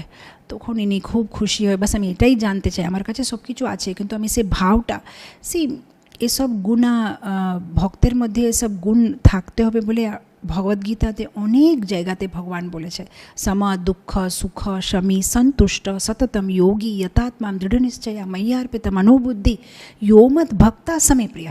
আপনি দেখবেন ভক্তি যোগাতে ভগবান 12th চ্যাপ্টারে অনেক কিছু 31 কোয়ালিটিস দিয়েছে ভক্তের ভিতরে। এরকমই 10th চ্যাপ্টার ভগবদ্গীতাতে দেখবেন ভগবান অনেক কোয়ালিটিস বলেছে। এরকম অনেক জায়গাতে ভগবান কোয়ালিটিস দিয়েছে। আর একটা কোয়ালিটি ভগবান বলছে যে ভক্ত মানে যার ভিতরে সন্তুষ্টি আছে, যেটা ভগবান দিয়েছে আমি খুশি। তো এই গুণগুলো যদি আমরা চাই আমাদের ভিতরে এই গুণটা আসে, তাহলে আমাদেরকে প্রতিদিন পাঠ করতে হবে ষষ্ঠম অধ্যায়। ষষ্ঠম অধ্যায় পাঠ করলে মনের ভিতরে সন্তুষ্টি ভাব আসবে যে হ্যাঁ আমার কাছে যেটা আছে সন্তোষ, আর আমার কিছু লাগবে না। তো আমরা এখন ষষ্ঠম অধ্যায় থেকে একটা শ্লোক পাঠ করে আগে যাব। युञ्जनेव सदात्मानं योगी विगतकल्मषा सुखेन ब्रह्मसंस्पर्शम् अत्यन्तं सुखमश्नुते। এখন হচ্ছে সপ্তম অধ্যায়। সপ্তম অধ্যায়ে গল্প হচ্ছে পাতলিপুত্র। পাতলিপুত্র নামে একটা জায়গা ছিল। এই পাতলিপুত্র নামে জায়গাতে একটা ব্রাহ্মণ ছিল, তার নাম ছিল শঙ্কুকর্ণা। এই শঙ্কুকর্ণা ব্রাহ্মণ অনেক লোভী ছিল। তিনজন স্ত্রী ছিল, অনেক ধন সম্পাদন করেছে, অনেক সবাই থেকে দান নিয়েছে। সেই ব্রাহ্মণ দান নিতে পারে, কিন্তু ব্রাহ্মণকে আবার দান করতে হবে। এটা না যে সব কিছু কী বলে সংগ্রহ করে রাখবে, সেটা ব্রাহ্মণের গুণ না। যতটুকু লাগবে সেটা লাগবে, বাকি ওই দান করবে। কিন্তু এত লোভী ছিল, তিনজন স্ত্রী, অনেকগুলো বাচ্চারা, অনেক ধন, কৃপণ ছিল, বাচ্চাদেরকে দিত না। যত ধন ছিল সব মাটির কুজার ভিতরে সব রেখে, মাটি খুদে সব ভিতরে রেখে দিয়েছিল। তারপরে কিছুদিন পরে যখন ও মারা গেছে, যেহেতু ধনের উপরে অনেক আসক্তি ছিল, ও হয়ে গেছে একটা প্রেতসর্প। ও প্রেতসর্প রূপে ওই মানে যেখানে ধন সব মাটির ভিতরে রেখে দিয়েছে সেখানে ঘুরে বেড়াচ্ছে। এখন তার মুক্তি নেই। তারপরে একদিন ওনার যে ছেলেরা তাদের স্বপ্নতে এসে বলছে যে আমাকে রক্ষা করো, আমাকে বাঁচাও, আমি এই প্রেত শরীরে আছি, সর্প শরীরে আছি, আমার কিছু মুক্তি করো, আসো। আমি বাড়ির পিছনে যে বড় বটবৃক্ষ আছে তার নিচে অনেক ধন রেখেছি, আর আমি এখানে সর্প শরীরে ঘুরে বেড়াচ্ছি, আমাকে সাহায্য করো। তখন ওনার যে ছেলে ছিল শিবা বলে, সে একটু লোভী ছিল। সে ভাবছে আমি সকালবেলা উঠেছে ঘুম থেকে, আমি কাউকে কিছু বলবো না, একটা কুঠার নিয়েছে আর ছুটে গেছে ওই গাছে কাছে, আর মানে ফটাফট যে আমি পুরো ধনটা নিয়ে নেব। যখন মানে ও কুঠার দিয়ে খুঁজছে, তখন ওই সর্পে এসেছে, বলছে এই আমি তোমার বাবা, তুমি আমাকে ধোকা দিচ্ছ। আমি তোমাকে বললাম আমার মোক্ষের জন্য কিছু করো, আর তোমার ধন দিয়ে তোমার কি বলে আশা আছে, ধন দিয়ে তোমার লোভ আছে, আমার জন্য কিছু করো। তখন শিবা বলছে কী করবো বাবা? তখন বলছে আমি একটা কাজ করি, তাহলে কোনো ব্রাহ্মণকে নিয়ে আসি, শ্রাদ্ধ করি, পিণ্ডদান করি, দান ধর্ম করি। তখন বলছে না কিছু না, আমি চাই যেন তুমি ভগবদ্গীতার যে সপ্তম অধ্যায় সেটা কোনো ভালো বৈষ্ণবকে নিয়ে আসে পাঠ করাও। সেটা করলে আমি এই শরীর থেকে, সর্প শরীর থেকে মুক্তি পাবো। তখন এই শিবাগে একটা ভালো বৈষ্ণবকে ডেকে নিয়ে আসে। আর এই বৈষ্ণবটা কী করে, মানে এই ভালো পবিত্র মন দিয়ে ভগবদ্গীতার সপ্তম অধ্যায়টা পাঠ করতে আরম্ভ করে। আর যখন পাঠটা শেষ হয় তখন এই সর্প শরীর থেকে মুক্তি পেয়ে যায়।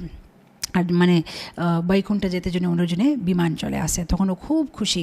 আর ওর ছেলেদেরকে বলে যাবে যে এই যে সব ধন আছে এগুলো তোমরা মানে ভৌতিক কার্যতে উপয়োগ করবে না, এগুলো সব দান ধর্ম করো, আর এই যে সপ্তম অধ্যায় তোমরা সবাই পাঠ করো। তো তখন থেকে এই যে শঙ্কুকর্ণা ব্রাহ্মণের বাড়িতে যারা ছিল সবাই মানে সপ্তম অধ্যায় পাঠ করতে আরম্ভ করেছে। আর জীবনের শেষে সবাই ভগবত ধাম যেতে পেরেছে। সো যদি কারো ধনের উপরে আসক্তি আছে, কারো মানে মনটা কৃপণ আছে, যে জানে যে হ্যাঁ আমার ভিতরে এই তো উইকনেস আছে, আর এই উইকনেস থেকে যদি কেউ বার হতে চায় আর ভৌতিক বিষয়ের উপরে অনাসক্ত হয়ে ভগবান উপরে আসক্তি যে বাড়াতে চায়, তাকে প্রতিদিন সপ্তম অধ্যায়।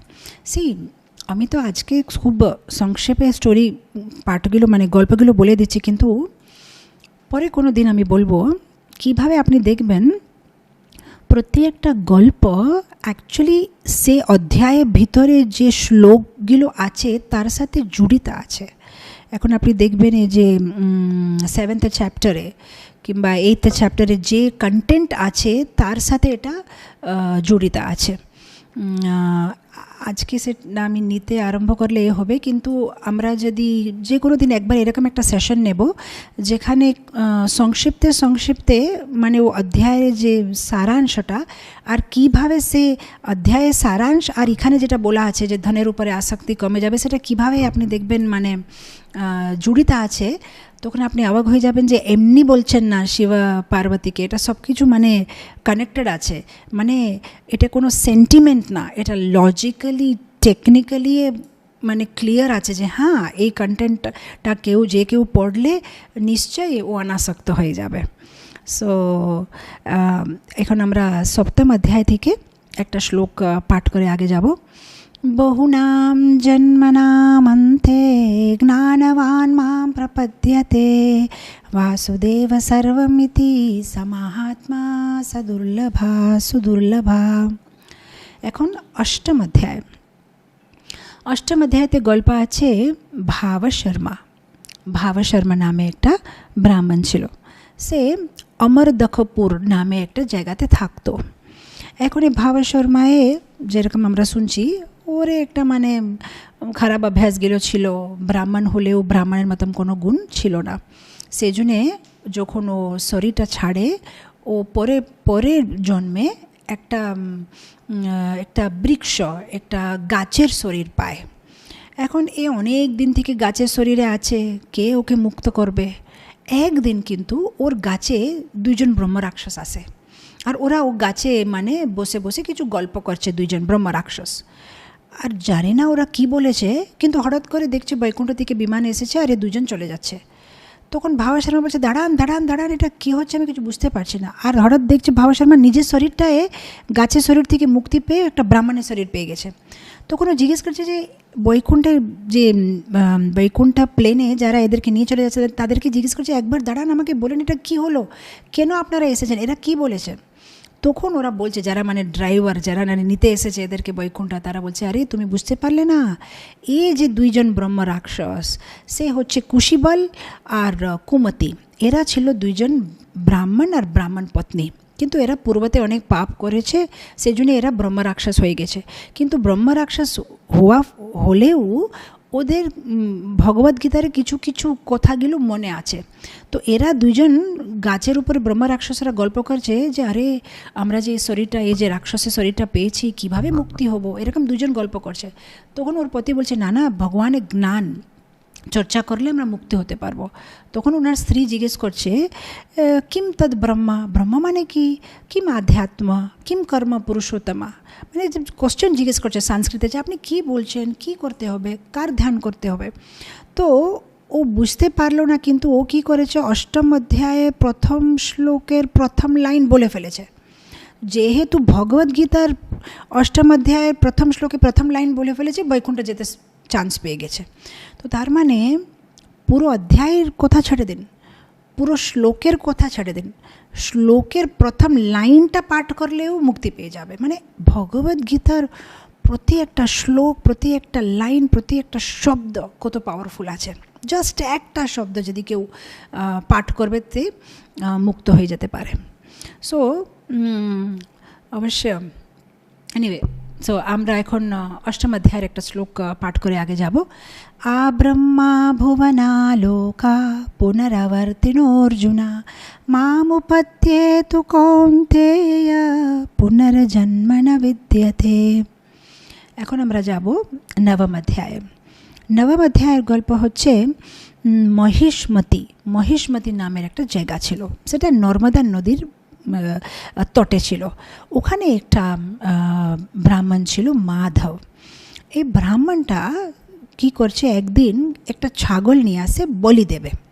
কেন বলি দিচ্ছে, মানে তখনকার দিনে কি মানে ভগবানকে সন্তুষ্টি করা মানে বলি দেওয়া।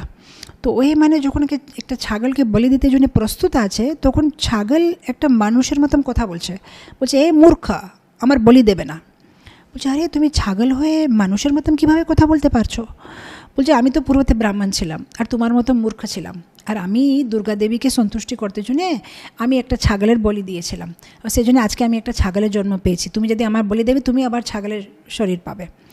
তখনই জিজ্ঞেস করছে তাহলে আমি করবো কি, কেন বলি তো দিতে হবে, ভগবানকে কী করে সন্তুষ্ট করব, আমার ছেলের শরীর খারাপ আছে সেজন্য আমি ভগবানকে বলি দিতে চাই। তখন এই যে ছাগল সে কথাটা শোনাচ্ছে, বলছে দেখো তোমাকে বলি দেওয়ার দরকার নেই, আমি তোমাকে একটা গল্প শোনাচ্ছি, তুমি ভালোভাবে শুনো।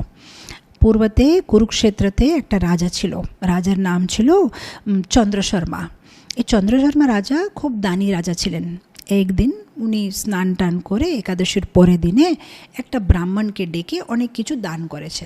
সো দানের সাথে সাথে ও ব্রাহ্মণকে একটা চাকর দান করেছে।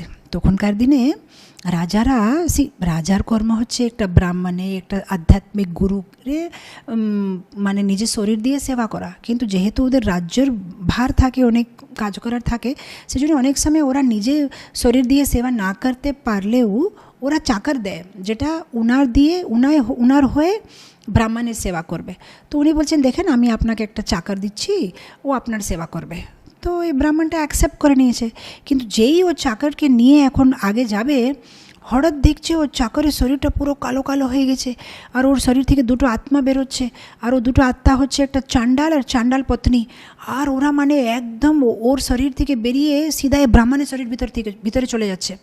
এখন এই ব্রাহ্মণটা শান্ত দাঁড়িয়ে আছে আর কিছু জপ করছে, কিছু মন্ত্র বলছে, আর কিছুক্ষণ পরে দেখছে এই যে দুটো আত্মাগুলো যে এটার ভিতরে চলে গেছিলো সেটা মানে আবার বেরিয়ে যাচ্ছে, আর এরা বৈকুণ্ঠে চলে যাচ্ছে। তখন রাজা জিজ্ঞেস করছে, রাজা চন্দ্রশর্মা, যে ব্রাহ্মণ আপনি কি মন্ত্র জপ করলেন, আমি কিছু বুঝতে পারলাম না, আপনাকে তো কিছু রাক্ষস অ্যাটাক করেছে কিন্তু আপনার কিছু হলো না। তখন বলছে আরে আমি বেশি কিছু মন্ত্রতন্ত্র না, আমি শুধু ভগবদ্গীতার 9ম অধ্যায় পাঠ করেছি, আর আপনি এই যে প্রেত আছে, আত্মা আছে, রাক্ষস আছে, সব চলে যায়, এত পাওয়ারফুল হচ্ছে ভগবদ্গীতার 9ম অধ্যায়।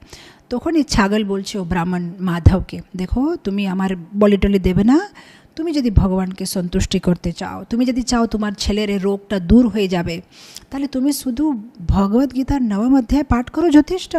তোমাকে রোগ দূর করতে জন্য বলি দেওয়া দরকার নেই, ভগবানকে সন্তুষ্টি করতে জন্য ভগবানের যে গীতা আছে সেটা গান করো, যথেষ্ট। তখন এই মাধব খুব খুশি হয়ে বলছে ঠিক আছে তাহলে আমি আর এই ছাগলে বলি দেবো না, আর ওই ভগবানের যে ভগবদ্গীতার 9ম অধ্যায় সেটা উনি পাঠ করতে আরম্ভ করছেন।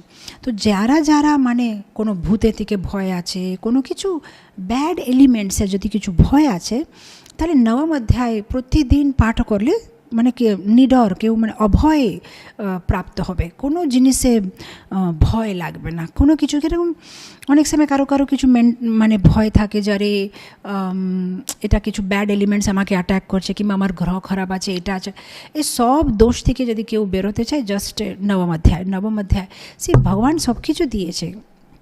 কি আমাদের অন্য কোনো দেবী দেবতার কাছে কিংবা অন্য কোনো কর্ম করার দরকার নেই, মানে কোনো যে কিছু আমরা চাই, যে কিছু আমাদের সমস্যা আছে, সব কিছু ভগবান সর্ট আউট করে দিতে পারবে। ভগবানের নাম জপ, ভগবানের গান, ভগবানের প্রসাদ, ভগবানের রূপ, ভগবানের ভক্তের অ্যাসোসিয়েশন, ভগবানের শাস্ত্র যে দিয়েছে। তো এখানে বলছে যে ভগবান শিব পার্বতী দেবীকে বলছে যে এই যে অভয় গুণটা সেটা পাবে যদি কেউ 9ম অধ্যায় পাঠ করবে। 9ম অধ্যায় থেকে আমরা একটা শ্লোক বলে আগে যাব। পত্রম পুষ্পম ফলম তোয়ম यो मे भक्ता प्रयच्छति तदहं भक्ति उपहारितम अश्नामि प्रयतात्मनः।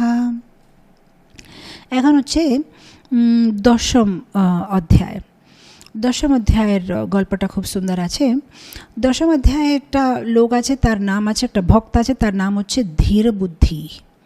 এখন একদিন ভগবান শিবের যে চাকর, তার নাম হচ্ছে ভৃঙ্গিরিদ্ধি, সে ভগবান শিবকে একটা কথা জিজ্ঞেস করছে। বলছে আপনি যদি কিছু না মনে করবেন একটা কথা জিজ্ঞেস করব। আপনি হচ্ছেন ভগবান শিব, আপনি কেন এই ধীর বুদ্ধির পিছনে পিছনে ঘুরে বেড়াচ্ছেন? আপনি কি ওর চাকর নাকি? আমি দেখি যেখানে যেখানে ধীর বুদ্ধি যাবে আপনি সেখানে সেখানে যাবে। কী আছে ধীর বুদ্ধির ভিতরে? কী যে ও ভালো কর্ম করেছে, কি ও কে বটে, আপনি কেন ওর পিছনে যাচ্ছেন? তখন ভগবান শিব বলছে তুমি বসো, আমি তোমাকে বোঝাবো এই ধীর বুদ্ধির লোকটাকে। ভগবান শিব বলছে আমি একদিন কৈলাসে বসেছিলাম, আর আমি দেখছি যে একটা কালো রঙের রাজহংস আমার কাছে এসে বসলো, আমাকে একটা ভালো কমল ফুল কমলে পুষ্প দিয়েছে। তো আমি বললাম, আরে রাজহংস তো সাধারণ সাদা রঙে থাকে, তুমি কালো রঙে কী করে হয়ে গেল? তখন ও বললো, দেখেন ভগবান শিব, আমি একটা সুন্দর দেখেছি, মানে কি বলে পন্ড ওয়াটার বডি। তো ওই সুন্দর একটা নদীর ভিতরে আমি দেখেছি অনেক সুন্দর সুন্দর কমল পুষ্প আছে। তো আমি একটা নেব আপনার জন্য বলে আমি যখন তার উপর থেকে চলে যাচ্ছি, তখন হঠাৎ দেখছি আমার শরীরটা পুরো কালো হয়ে গেছে। তো আমি বুঝতে পারি না আমি কেন কালো হয়ে গেছি। তখন দেখছি ওই কমল পুষ্প থেকে, কমল যে পদ্ম ফুলটা, পদ্ম ফুলে থেকে একটা আওয়াজ বেরোচ্ছে, বলছে আমার নাম হচ্ছে সরোজবদনা, আমার নাম হচ্ছে সরোজবদনা, আর তুমি কেন কালো হয়ে গেলে? যেহেতু তুমি আমার উপর থেকে উড়ে গেছো, তুমি এটা আমার অপমান করেছো, তোমাকে সাইডে থেকে যাওয়া উচিত। আরে তুমি হচ্ছে একটা পদ্মফুল, তোমার অপমান কি? বলছে না না, আমি একটা পদ্মফুল না, আমি অ্যাকচুয়ালি পূর্বতে ছিলাম একটা ব্রাহ্মণ পত্নী, আর আমি আমার পতির খুব সুন্দরভাবে সেবা করতাম। আর একদিন এরকম হলো যে একটা কোনো পাখিকে পায়ে লেগে গেছে, তো ও আমার বাড়িতে এসে পড়ে গেছে। আমি সে পাখির সেবা করতে করতে আমার পতি যখন প্রসাদ নিতে বসেছে, ওর সেবা ভালোভাবে করতে পারি না। তখন আমার পতি রাগে বসে, আচ্ছা তুমি আমার সেবা ছেড়েটা এই পাখির পিছনে পড়ে আছো, যাও তুমি গিয়ে পাখি হও। তো আমি পাখির শরীর পেয়েছি। আবার এই পাখি শরীরে আমি যখন জঙ্গলে এখান থেকে সেখানে ঘুরে বেড়াই, তখন একটা সাধু আমাকে মানে তার বাড়িতে নিয়ে এসেছে। আর এই সাধু প্রতিদিন তার বাচ্চাদেরকে ভগবত গীতা থেকে যে 10ম অধ্যায় তার শ্লোকগুলো শিখাতেন। তো আমি এসব শ্লোকগুলো মানে শুনে শুনে শুনে শুনে আমি শিখে গেছি। তারপরে যখন আমি এ পাখির শরীরটা ছেড়ে দিয়েছি, আমি একটা সুন্দর অপ্সরার শরীরটা পেয়েছি। অপ্সরা শরীর পাওয়ার পরে আমি একদিন যখন এমনি এখানে সেখানে ঘুরে বেড়াচ্ছি, আমি দেখলাম যে একটা খুব সুন্দর কুণ্ড আছে, জলের কুণ্ড। আমি ভাবলাম ওখানে স্নান করব। যখন আমি স্নান করতে ভিতরে ঢুকি, আর আমি যে আমার কাপড় টাপড় সব বার করে স্নান করতে ঢুকলাম, তখন দেখছি ওখান থেকে দুর্বাসা মুনি চলে আসছে। এখন দুর্বাসা মুনির ভয়ে আমি ভাবছি যে এখন তো আমি নগ্ন আছি, দুর্বাসা মুনি দেখলে আমাকে রেগে যাবে। আমি সাথে সাথে আমার শরীরটাকে একটা কমল পুষ্প, একটা পদ্ম ফুলের মতো বানিয়ে নিয়েছি। তখন দুর্বাসা মুনি আমাকে দেখে রেগে গেছে, বলছে যে যেহেতু তুমি এখন পদ্ম ফুলের নিজে রূপান্তর করেছো, যাও তুমি এখন পদ্ম ফুলের মতো আমি থাকবে। অ্যাকচুয়ালি স্নান করার একটা নিয়ম আছে। স্নান করার সময় যে কেউ স্ত্রী হো পুরুষ হো, নদী স্নানের সময় পুরোপুরো নগ্নভাবে স্নান করতে নেই, একটুকু কাপড় পরে, যেহেতু এটা হচ্ছে একটা মর্যাদা, যেহেতু এত সব দেবতারা দেখছে, ভগবান সূর্য দেখছে, সবাই দেখছে। সো ওরা তো কোনো কি বলে নন লিভিং থিং না, ওরা হচ্ছে ডেমিগডস, দেবতা। সো ওদের উপরে মান করতে হবে। সেজন্য নদী স্নানের সময় মানে নিজের শরীরকে ঢেকে নদীর ভিতরে স্নান করতে হবে। কিন্তু এ যেহেতু শরীর মানে কাপড় টাপড় বার করে নিয়েছিল, দুর্বাসা মুনি রেগে মানে ওনাকে শ্রাপ দিয়েছে। তো শ্রাপ তো দিয়েছে, ও পদ্ম ফুলের রূপে আছে 100 বছর, কিন্তু যেহেতু ও 10ম অধ্যায়ে পাঠ ও করতো প্রতিদিন, ওর এত শক্তি আছে, এত মানে যে ওর উপর থেকে যদি কেউ যাবে তাহলে ও নিচে পড়ে যাবে, মানে এত পাওয়ারফুল আছে। তো যখন এ সব কথাগুলো শুনলো, মানে এই যে ওখান থেকে পদ্ম ফুলটা নিয়ে কালো রঙের যে রাজহংস ভগবান শিবকে ফুল দিয়ে, তারপরে থেকে ওই আরম্ভ করেছে এই 10ম অধ্যায়ের পাঠ করতে। আর 10ম অধ্যায় পাঠ করে ওকে খুব সুন্দর ব্রাহ্মণের শরীর পেয়েছে। আর এইবারে এই ব্রাহ্মণের শরীরে ওর নাম ছিল ধীর বুদ্ধি। আর এই ধীর বুদ্ধি প্রতিদিন 24 ঘন্টা এই যে 10ম অধ্যায় বিভূতি বিস্তার যোগা কন্টিনিউস পাঠ করতে থাকে। তো ভগবান শিব বলছে, যেহেতু এত সুন্দরভাবে 10ম অধ্যায়ের পাঠ করছে, এই যেখানে যেখানে যাই আমি ওর উপরে আকর্ষিত হয়ে যাই, সেই জন্য আমি ওর পিছনে পিছনে পিছনে পিছনে ঘুরে বেড়াই। তো তখন গিয়ে এই ভৃঙ্গি ঋদ্ধি বুঝতে পারে যে আচ্ছা ভগবান শিব কেন এর চাকরের মতন ঘুরে বেড়াচ্ছে যেখানে যেখানে ধীরে বুদ্ধি যাচ্ছে। তো সেই জন্য আমরা যদি ভগবানের থেকে রক্ষা চাই, আমরা চাই যেন ভগবান আমার রক্ষা করে, ভগবান যেন আমার সবসময় আমাকে দেখে, তাহলে 10ম অধ্যায় পাঠ করলে ভগবান শিব নিজেই ভক্তের রক্ষা করবে। কেন যে 10ম অধ্যায় পাঠ করে ভগবান শিব নিজে বলছে আমার ওটা খুব প্রিয় লাগে। তো কেন 10ম অধ্যায় আপনি দেখেন এটা বিভূতি বিস্তার যোগা না, ওখানে অনেক কিছু ভগবান বলছে যে আমি হচ্ছি ঐরাবত, আমি হচ্ছি উচ্চেশ্বর, আমি হচ্ছি ব্যাস, আমি হচ্ছি ভৃগু, আমি হচ্ছি এটা। কত সুন্দর মানে কি বলে ভগবানের বিভূতিগুলো, যে যেটা দেখবে সেটার ভিতরে ভগবানকে দেখেন আর ভগবানের ভিতরে সব কিছু দেখেন। তো এই যে সুন্দরভাবে তো ভগবান শিব বলছে যে এই অধ্যায়টা রোজ পাঠ করবে সে আমাকে খুব প্রিয় লাগে। তো যদি আমরা ভগবান শিবের প্রিয় হতে চাই, যদি আমরা ভগবান শিবের রক্ষণা চাই, তাহলে আমাদের দশম অধ্যায়টা পাঠ করতে হবে। তো আমরা এখন দশম অধ্যায় থেকে একটা শ্লোক পাঠ করে আগে চলে যাব।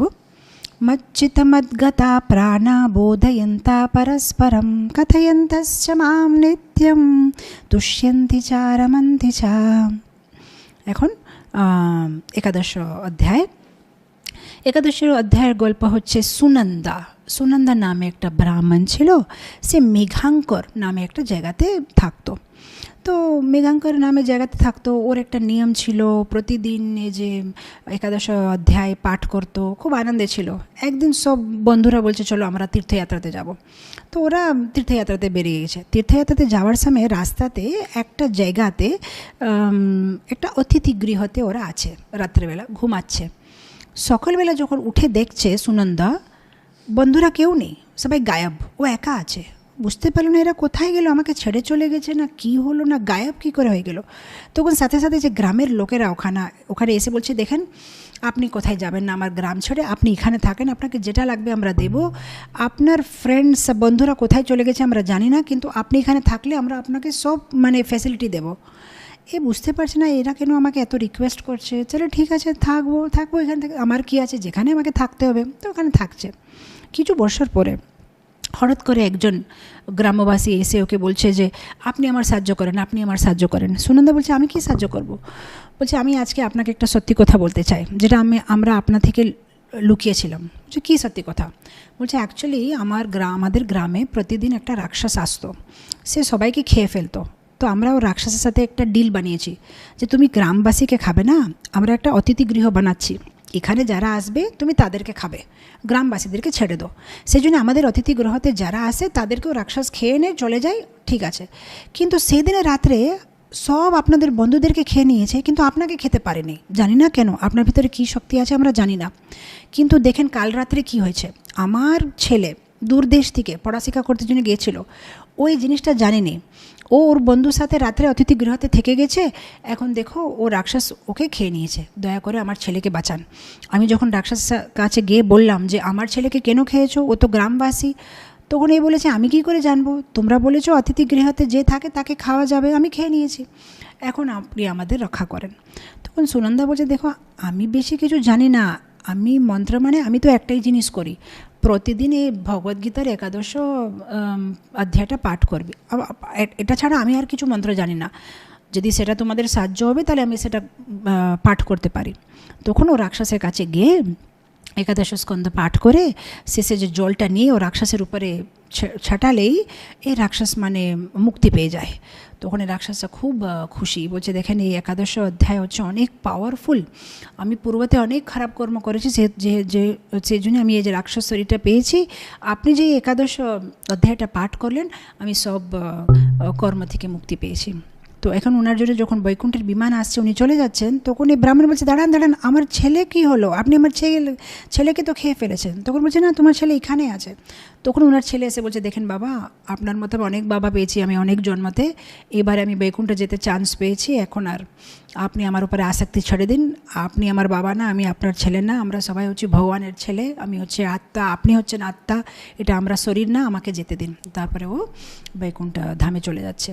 তখন এই গ্রামবাসীরা সবাই বুঝতে পারছে যে ও একাদশ অধ্যায় এত পাওয়ারফুল, তখন থেকে গ্রামের সবাই মানে ওই যে একাদশ অধ্যায় পাঠ করছে।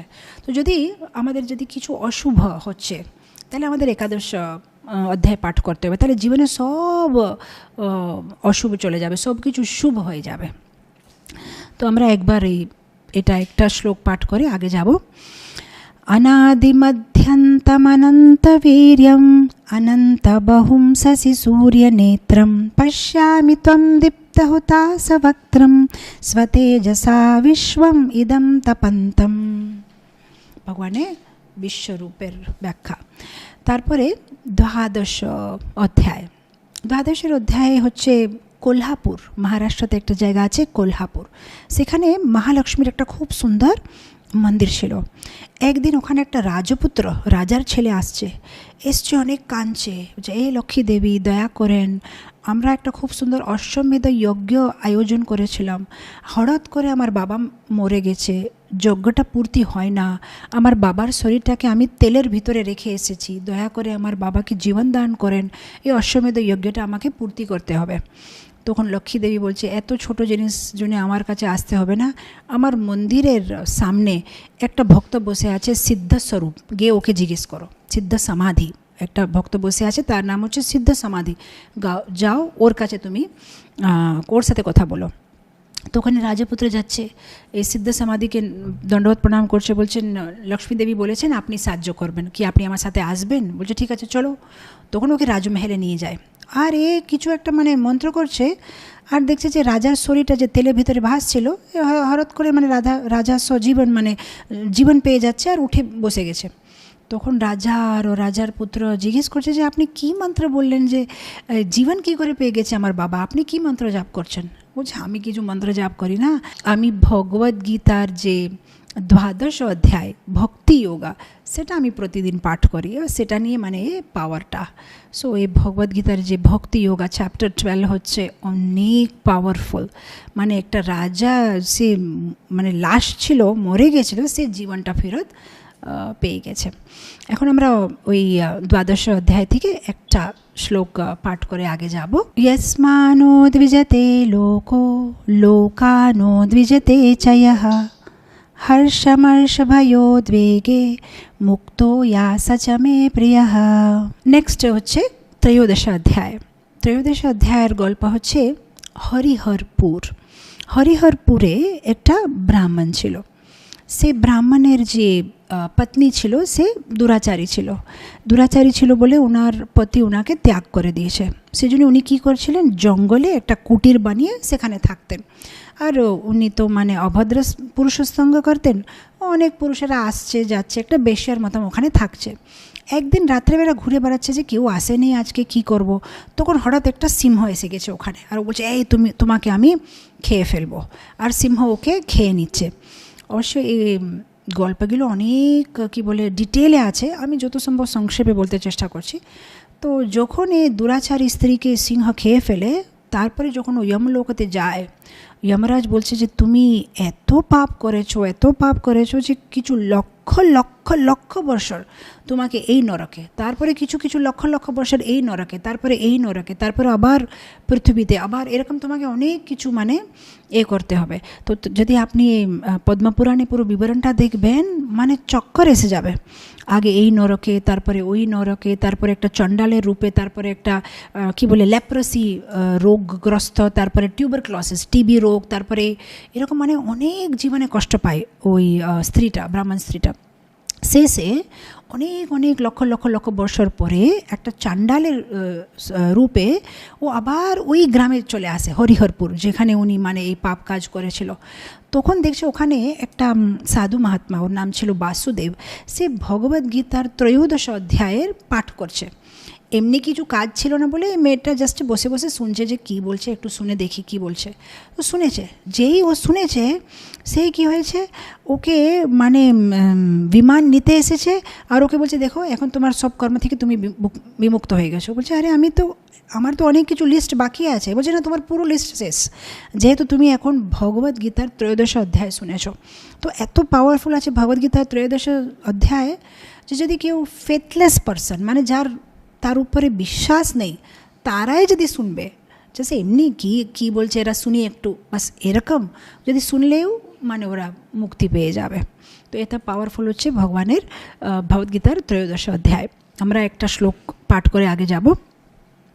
সমম সর্বেষু ভূতেষু তিষ্ঠন্তম পরমেশ্বরম বিনশ্যৎস্ব অবিনশ্যন্তম ইয়া পশ্যতি সা পশ্যতি। এখন 14 অধ্যায়। 14 অধ্যায়ের হিরো হচ্ছে রাজা বিক্রম। আমরা এই গল্প নিশ্চয়ই শুনেছি, বিক্রম বেতাল। বাচ্চারা যখন আমরা ছিলাম আমরা অনেকে কাহানিগুলো পড়তাম, বিক্রম বেতাল। এই যে রাজা ছিল বিক্রম রাজা, সে একদিন শিকার করতে গেছে। রাজারা সাধারণত শিকার করতে যায়। তো শিকারে যেতে সময় ওনার কাছে একটা ওয়াইল্ড ডগ, একটা কুকুর থাকে। অনেক সময় মানে কোনো একটা পশুর পিছনে ছাড়িয়ে দেবে। তো যখন রাজা শিকার করছে দূরে থেকে দেখছে একটা খরগোশ। তো খরগোশের পিছনে কুকুরটাকে ছেড়ে দিয়েছে। এখন এই কুকুরটা মানে খরগোশকে ছাড়ছে না, ওর পিছনে ছুটছে, আর রাজা ওদের পিছনে ছুটছে। আর শেষে একটা ঋষির মানে জঙ্গলের ভিতরে তো ঋষিদের আশ্রম থাকে, আশ্রমে গিয়ে পৌঁছালো। আশ্রমে দেখছে একটা ভক্ত নিজে পায়ে মানে প্রসাদ নেওয়ার পরে হাত ধোবে, পায়ে ধোবে, তো ধুচ্ছে। ও যে পায়ে ধুয়েছে, ওর পাটা ধুয়েছে, পাটা ধোয়ার যে জলটা সেটা মানে এই খরগোশ আর এই কুকুরটা মানে টাচ করে নিচ্ছে। যেই ওরা টাচ করে নিয়েছে, ওরা মানে পুরো শরীরটা মানে চেঞ্জ হয়ে ওরা ভগবানের যে বিষ্ণুর যে 4টা হাত এরকম একটা স্বরূপীয় মোক্ষ পেয়ে যাচ্ছে। তো ওখানে রাজা বিক্রম বলছে যে আমি কিছু বুঝতে পারছি না, এটা কী হলো, এ তো আমার কুকুর এরকম কী করে হয়ে গেল। তখন ওখানে যে ব্রাহ্মণ ছিল সে বলছে, রাজা আপনি জানেন না, আমরা হচ্ছি বৎস মুনির শিষ্য, আর আমাদের গুরুদেব আমাদেরকে শিখিয়েছে প্রতিদিন ভগবদ্গীতার 14 অধ্যায়ের পাঠ করা। আর পাঠ করে করে করে করে আমাদের নিজের শরীরটা এত পবিত্র হয়ে গেছে যে আমার শরীরটাকে ছুঁয়ে যে জলটা এ কুকুর আর খরগোশ ছুঁয়েছে, ওরা মুক্তি পেয়ে গেছে। তখন রাজা বলছে, তাহলে আমি এটা জানতে চাই, আমি শিখতে চাই, আপনি আমাকে শিখান এটা কিভাবে এটা পাঠ করা যায়, এই যে 14 অধ্যায়। অবশ্য তার একটা বড় অন্য একটা কথায় আছে যে কিভাবে কুকুর আর খরগোশের পূর্বজন্ম কী ছিল, এটা অনেক বিস্তারে আছে, কিন্তু আমরা ওটাতে যাচ্ছি না। তারপরে এই যে বৎসমুনির যে শিষ্য আছে সে রাজা বিক্রমকে বসে বসে পুরো 14 অধ্যায় শিখাবে। আর বিক্রম মহারাজে পুরো 14 অধ্যায় পাঠ করতে শিখে গেছে, আর প্রতিদিন পাঠ করে করে করে জীবনের শেষে উনি ভগবানের ধামে যেতে পেয়েছে। আমরা এখন একটা শ্লোক 14 অধ্যায় থেকে নেব। তত্র সত্ত্বং নির্মলত্বাৎ প্রকাশাকম অনাময়ম সুখসঙ্গেন বধ্নাতি জ্ঞানসঙ্গেন চানঘা। এখন 15 অধ্যায়। 15 অধ্যায়ের হচ্ছে গৌড় দেশে একটা রাজা ছিল নরসিংহ, ওনার নাম ছিল নরসিংহ। ওনার একটা মন্ত্রী ছিল, তার নাম ছিল সরব মেরুন্দু। এই সরব মেরুন্দু অনেক বদমাস। এ সবসময় যুক্তি করছে যে কীভাবে আমি রাজাকে মেরে ফেলবো। কিন্তু দেখেন ভগবানের কীরকম একটা প্ল্যানিং। ও রাজাকে তো মারতে পায় না, ও নিজে একটা খুব বড় রোগ, মানে তখনকার দিনে কি কলেরার একটা রোগ এসে ও নিজে মরে যায়। তো নিজে মরে গিয়ে যেহেতু এত খারাপ মনের ভিতরে ভাবগুলো ছিল, ও মানুষ শরীর পায় না, পরের জন্মে একটা ঘোড়ার শরীর পায়। আর ঘোড়ার শরীরটা কোথায় পেয়েছে, ও আবার এই গৌড়দেশেই। তো গৌড়দেশেই এখন রাজার কাছেই আবার এসে গেছে। এখন রাজা এই ঘোড়ার উপরে বসে একদিন শিকার করতে যাচ্ছে। ও শিকার করার পরে অনেক ঘন্টা যাওয়ার পরে উনি ক্লান্ত হয়ে গেছে। ক্লান্ত হয়ে ওই ঘোড়াকে মানে ওই গাছে বেঁধে যে এখন একটু গাছের নিচে আরাম করব, তখন দেখছে গাছের তলাতে একটা ছোট্ট কিছু লেখা আছে। তখনকার দিনে ওই তালপত্রতে ঋষিরা লিখতেন তো শ্লোকটোক, তখন তো পেপার ছিল না, ওই গাছের পাতার উপরে লেখা থাকে। তো রাজা দেখছে কি লেখা আছে পাতার উপরে। তো পাতার উপরে যেটা লেখা ছিল সেটা রাজা বলছে এইটা কি লেখা আছে, পড়ছে। যখন রাজা পড়ছে দেখছে যে এনার যে ঘোড়াটা সে মরে গেছে, আর সে মুক্তি পেয়ে গেছে, আর বৈকুণ্ঠে চলে যাচ্ছে।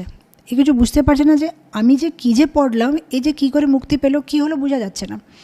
তখন উনি আরও ভিতরে যাচ্ছে যে এখানে যদি এই লেখাটা আছে মানে নিশ্চয় আশেপাশে কোনো একটা সাধু বাবার কুটির থাকবে, আশ্রম থাকবে।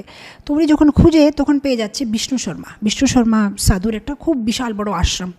তখন উনি ভিতরে গিয়ে বিষ্ণু শর্মা সাধুর পায়ে পড়ে বলছে যে এটা কী লেখা আছে সাধু বাবা, একটু বুঝান, আমি যেটা পড়লাম আমার ঘোড়াটা মোক্ষ পেয়ে গেছে।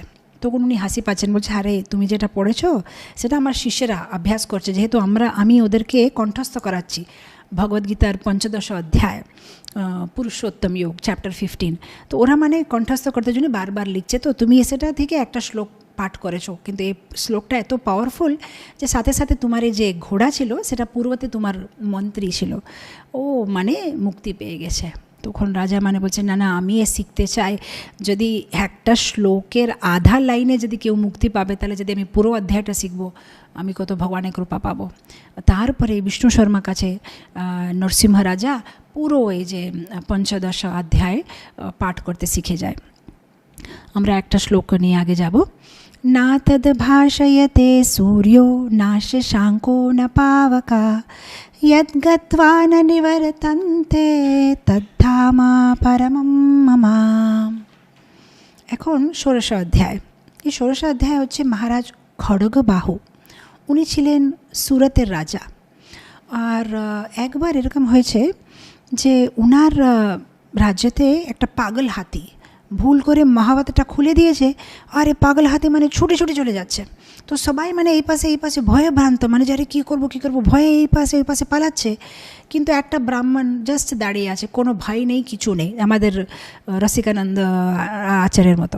তো যখন এরকম করে দাঁড়িয়ে আছে আর ওনার কাছে হাতি চলে আসে, তখন উনি মানে হাতিকে একটা করেছে, মানে ভালোবাসা দিচ্ছে, আর হাতি মানে ওনার শিষ্যর মতো নিচে বসে গেছে।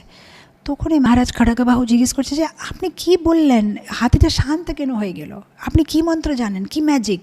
আরে ম্যাজিক কিছু না, আমি ভগবদ্গীতার এই যে ষোড়শ অধ্যায় সেটা আমি প্রতিদিন পাঠ করি, বাস আমি ওটাই বলেছি, হাতিটা শান্ত হয়ে গেছে।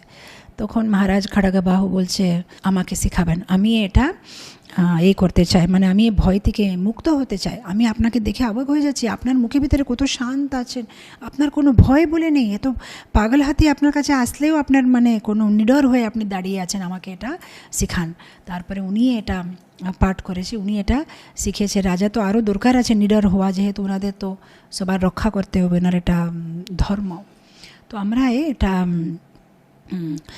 চ্যাপ্টার 16 থেকে একটা শ্লোক পাঠ করে আগে যাব। तस्मात् शास्त्रं प्रमाणं ते कार्यकार्याव्यवस्थितो ज्ञात्वा शास्त्रविधानोक्तं कर्म कर्तुम् इहर्हसि। এখন সপ্তদশ অধ্যায়। সপ্তদশ অধ্যায় হচ্ছে আবার খড়গবাহু রাজার ছেলে নিয়ে গল্পটা। দুঃশাসনটা অনেক অহংকারী ছিল। ও ভাবছে যে আরে আমার বাবা যখন ওই সব বড় বড় হাতি দাদিদেরকে কন্ট্রোল করতে পারতো, আমিও করতে পারবো, কি আছে। ওই পাগল হাতিদের সাথে মানে যুদ্ধ করতে চেষ্টা করছে, ওদেরকে মানে বল দিয়ে মানে ওদেরকে নিয়ন্ত্রণ করতে মানে কন্ট্রোল করতে চেষ্টা করছে। কিন্তু এরকম করতে করতে একবার কি হয়েছে, একটা পাগল হাতি মানে পাইটা ওর মাথার উপরে দিয়ে দিয়েছে, আর দুঃশাসন মরে গেছে। আচ্ছা, এখন ভগবদ্গীতাতে তো শ্লোক আছে, ইয়ম ইয়ম বাপি স্মরণ ভাবন্তে যতন্তে কলেবরম তম তম ইবেতি কন্তে সদা তদ ভাব ভাবিতা। মরার সময় যখন আমরা দেহ ত্যাগ করি, যখন যেটা মনে থাকবে সে শরীরটা পাবো। এখন এই মরার সময় যখন হাতির পাই দিয়ে মরছে, তখন হাতিকে দেখে দেখে দেখে হাতি আছে মনে, ও এখন হাতির শরীর পেয়ে গেছে। হাতির শরীর পাওয়ার পরে মালবা দেশে কোনো একটা মার্চেন্ট, কোনো একটা বিজনেসম্যান ওকে কিনেছে। আর হাতি মানে তখনকার দিনে অনেক প্রেস্টিজের কথা, তো অনেক সময় মানে ভালো দাম পেলে কেউ হাতিকে এখানে বিক্রি করে, কেউ অন্য রাজাকে বিক্রি করে, এরকম করতে করতে করতে শেষে ও মানে আবার ও যে ওনার বাবার যে জায়গাটা সেখানে উনি চলে আসে হাতি রূপে। আর ওখানে অনেক দিন মানে সেবা করছে। তারপরে যখন বৃদ্ধ হয়ে গেছে হাতিটা, এখন মানে যে কোনো সময় মানে মরে যাবে, তখন রাজা মানে জিজ্ঞেস করছে, মানে রাজা ভাবছে মনের মধ্যে যে আমি আমার হাতির জন্য কী করবো। অনেক বেদকে ডাকছে, সবাইকে ডাকছে, আমার হাতিকে কিছু করেন, সাহায্য করেন, আমার হাতি অনেক বুড়ো হয়ে গেছে, মরে যাবে যে কোনো সময়, অনেক উইক হয়ে গেছে। তখন এই দুঃশাসন যে এখন হাতি রূপে ছিল বলছেন, রাজা এরকম কিছু লাগবে না, যদি আপনি সত্যি আমার সেবা দিয়ে খুশি আছেন, আমাকে ভালোবাসেন, তাহলে আমাকে একটা কাজ করেন, যে কেউ একটা বৈষ্ণবকে ডেকে দিন যে ভগবদ্গীতার সপ্তদশ অধ্যায় পাঠ করে, বাস আমি ওটুকুই শুনতে চাই, আমি আর কিছু চাই না, আমি এতটুকুই করতে চাই। তখন কোনো বৈষ্ণবকে ডাকা হয় আর সপ্তদশ অধ্যায় পাঠ করা হয়। আর যখনই সপ্তদশ অধ্যায় পাঠ করা শেষ হয়, তখন এই হাতি জনে বৈকুণ্ঠ থেকে বিমান আসবে, আর এই হাতিটা ভগবানের একটা বিষ্ণুরূপে মোক্ষ পায়। যে অনেকগুলো মোক্ষ আছে, স্বরূপে সমীপে লোকে, সো এরকম স্বরূপে মোক্ষ পেয়ে ও চলে যায়। তখন রাজা বুঝতে পারে যে আরে এই সপ্তদশ অধ্যায় তো খুবই পাওয়ারফুল আছে। সো এই দুঃশাসনের মানে সব পূর্বকর্ম থেকেও মুক্তি পেয়ে যায়। আমরা একটা শ্লোক বলে আগে যাব। यजन्ते सात्विका देवान् यक्षरक्षंसि राजसा प्रेतान् भूतागणंश्चन्या यजन्ते तामसा जनः। এখন আমরা এসে গেছি শেষে অষ্টদশ অধ্যায় চ্যাপ্টার 18। এই কথাটা হচ্ছে ইন্দ্রলোকে, দেবতাদের লোকে। একদিন ভগবান ইন্দ্র, মানে কি বলে দেবতাদের যে রাজা ইন্দ্র একদিন ওনার সিংহাসনতে বসে আছে, পাশে সচিমাতা বসে আছে, দেবতারা সবাই বসে আছে, সবাই খুব আনন্দে আছে, কিছু গল্প হচ্ছে। হঠাৎ করে দেখছে যে একজন লোক ওই সভার ভিতরে ঢুকেছে। এখনও যে লোকটা ঢুকেছে ওকে দেখে জানি না কেন সবাইকে খুব ভালোবাসা আসছে। ওকে দেখে মনে হচ্ছে যে ওকে মান দেওয়া উচিত। তো যারা যারা মানে বসে আছে সবাই উঠে যাচ্ছে এক এক করে, ওকে মান দিচ্ছে। ওকে কেউ জানে না, ওর নাম কি জানে না, কিন্তু ওকে দেখলেই মনে হচ্ছে যে ইয়েস সামবডি গ্রেট। তেজ তেজ তেজ ফেসের উপরে, মানে মানে পুরো দেদীপ্যমান, এত সুন্দর দেখতে। আর যখন ও পাশে পাশে পাশে আসছে তখন ইন্দ্র আর সচিমাতায় উঠে যাচ্ছে আর বলছে আমার আসনতে বসো। আর ওখানে বসে ওকে ইন্দ্র বানিয়ে দিচ্ছে, ওকে মাথাতে মানে মুকুট দিয়ে ইন্দ্র ওখান থেকে চলে যাচ্ছে। ইন্দ্র নিজেই বুঝতে পারছে না যে আমি এরকম কেন করছি, জানি না ওকে দেখে কি হচ্ছে জানি না, বাস মনে হচ্ছে যে ওই ইন্দ্র হও। তারপরে কিছুদিন পরে ইন্দ্র বিষ্ণু দেবতার সাথে বিষ্ণু ভগবান সাথে দেখা করতে যাচ্ছে। তখন ভগবান বিষ্ণুকে বলছে যে দেখেন আপনি তো সব কিছু জানেন, পাস্ট প্রেজেন্ট ফিউচার, একটা জিনিস বলেন ও লোকটা কে, ওকে দেখে কেন এরকম আমার মনে হলো, আমি কেন আমার সিংহাসন থেকে উঠে ওকে সিংহাসন দিয়ে দিলাম, কি ও কি আপনার ভক্ত, কি আমি কিছু বুঝতে পারছি না, কি আছে ওর ভিতরে, কেন ওকে দেখে সবাই মুগ্ধ হয়ে যাচ্ছে।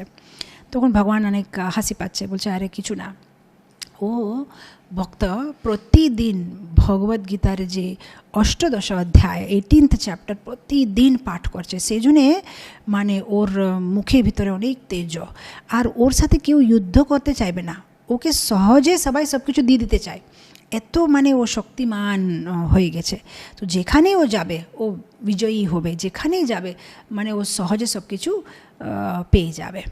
তো আমরা দেখি 18th চ্যাপ্টারে শেষে যে শ্লোক আছে কি বলছে, যেখানে ভগবান কৃষ্ণ, যেখানে ভগবান অর্জুন, সেখানে ভিক্টরি, সেখানে ধ্রুব নীতি মতির মমা, সেখানে সব ভিক্টরি হবে। তো এরকম যারা 18th চ্যাপ্টার ভগবানের যে অষ্টাদশ অধ্যায় পাঠ করবে তাদের জীবনে সব সময় কী বলে ভিক্টরি, জয় হবে, তাদের পরাজয়ের মুখটা কোনোদিন ওদেরকে দেখতে হবে না। তো এই 18 অধ্যায়ের একটা শ্লোক আমরা পাঠ করে শেষ করব, শেষের শ্লোকটা, यत्र योगेश्वरा कृष्ण यत्र पार्थो धनुर्धरा तत्र श्रीविजयो भूति ধ্রুবনীতির্মতির্মমা। সেরকম এই 18 অধ্যায়ের এই যে গল্পগুলো আমরা শুনলাম পদ্মপুরাণে, ভগবান শিব পার্বতী দেবীকে বলছে যদি কেউ শ্রদ্ধা দিয়ে জাস্ট এই গল্পগুলো শুনবে তাতে ওরা মানে মুক্তি পেয়ে যাবে। পূর্বতে যেইগুলো পাপ করেছে সে থেকে ওরা মুক্তি পাবে, ভগবানের ভক্তি পাবে, জীবনের শেষে ভগবানের মুখামুখি দেখতে পাবে আর বৈকুণ্ঠ ধামে যেতে পাবে। তো এটা নিয়ে আমি শেষ করি, অলরেডি অনেক দেরি হয়ে গেছে। তো এরকম এই 18 অধ্যায়ের যে কোনো যদি পুরো করতে পারি, পুরো নালে আধা, নালে এক চ্যাপ্টার, নালে 11টা শ্লোক, নালে 4টা শ্লোক, একটা শ্লোক প্রতিদিন যদি আমরা পাঠ করি, সেটা আমাদের মন পবিত্র করবে আর আমাদের কে ভগবানের ভক্তি প্রসাদ করবে। সো ভগবদ গীতা কি জয়, শিলা প্রভুপাদ কি জয়। হরে কৃষ্ণ।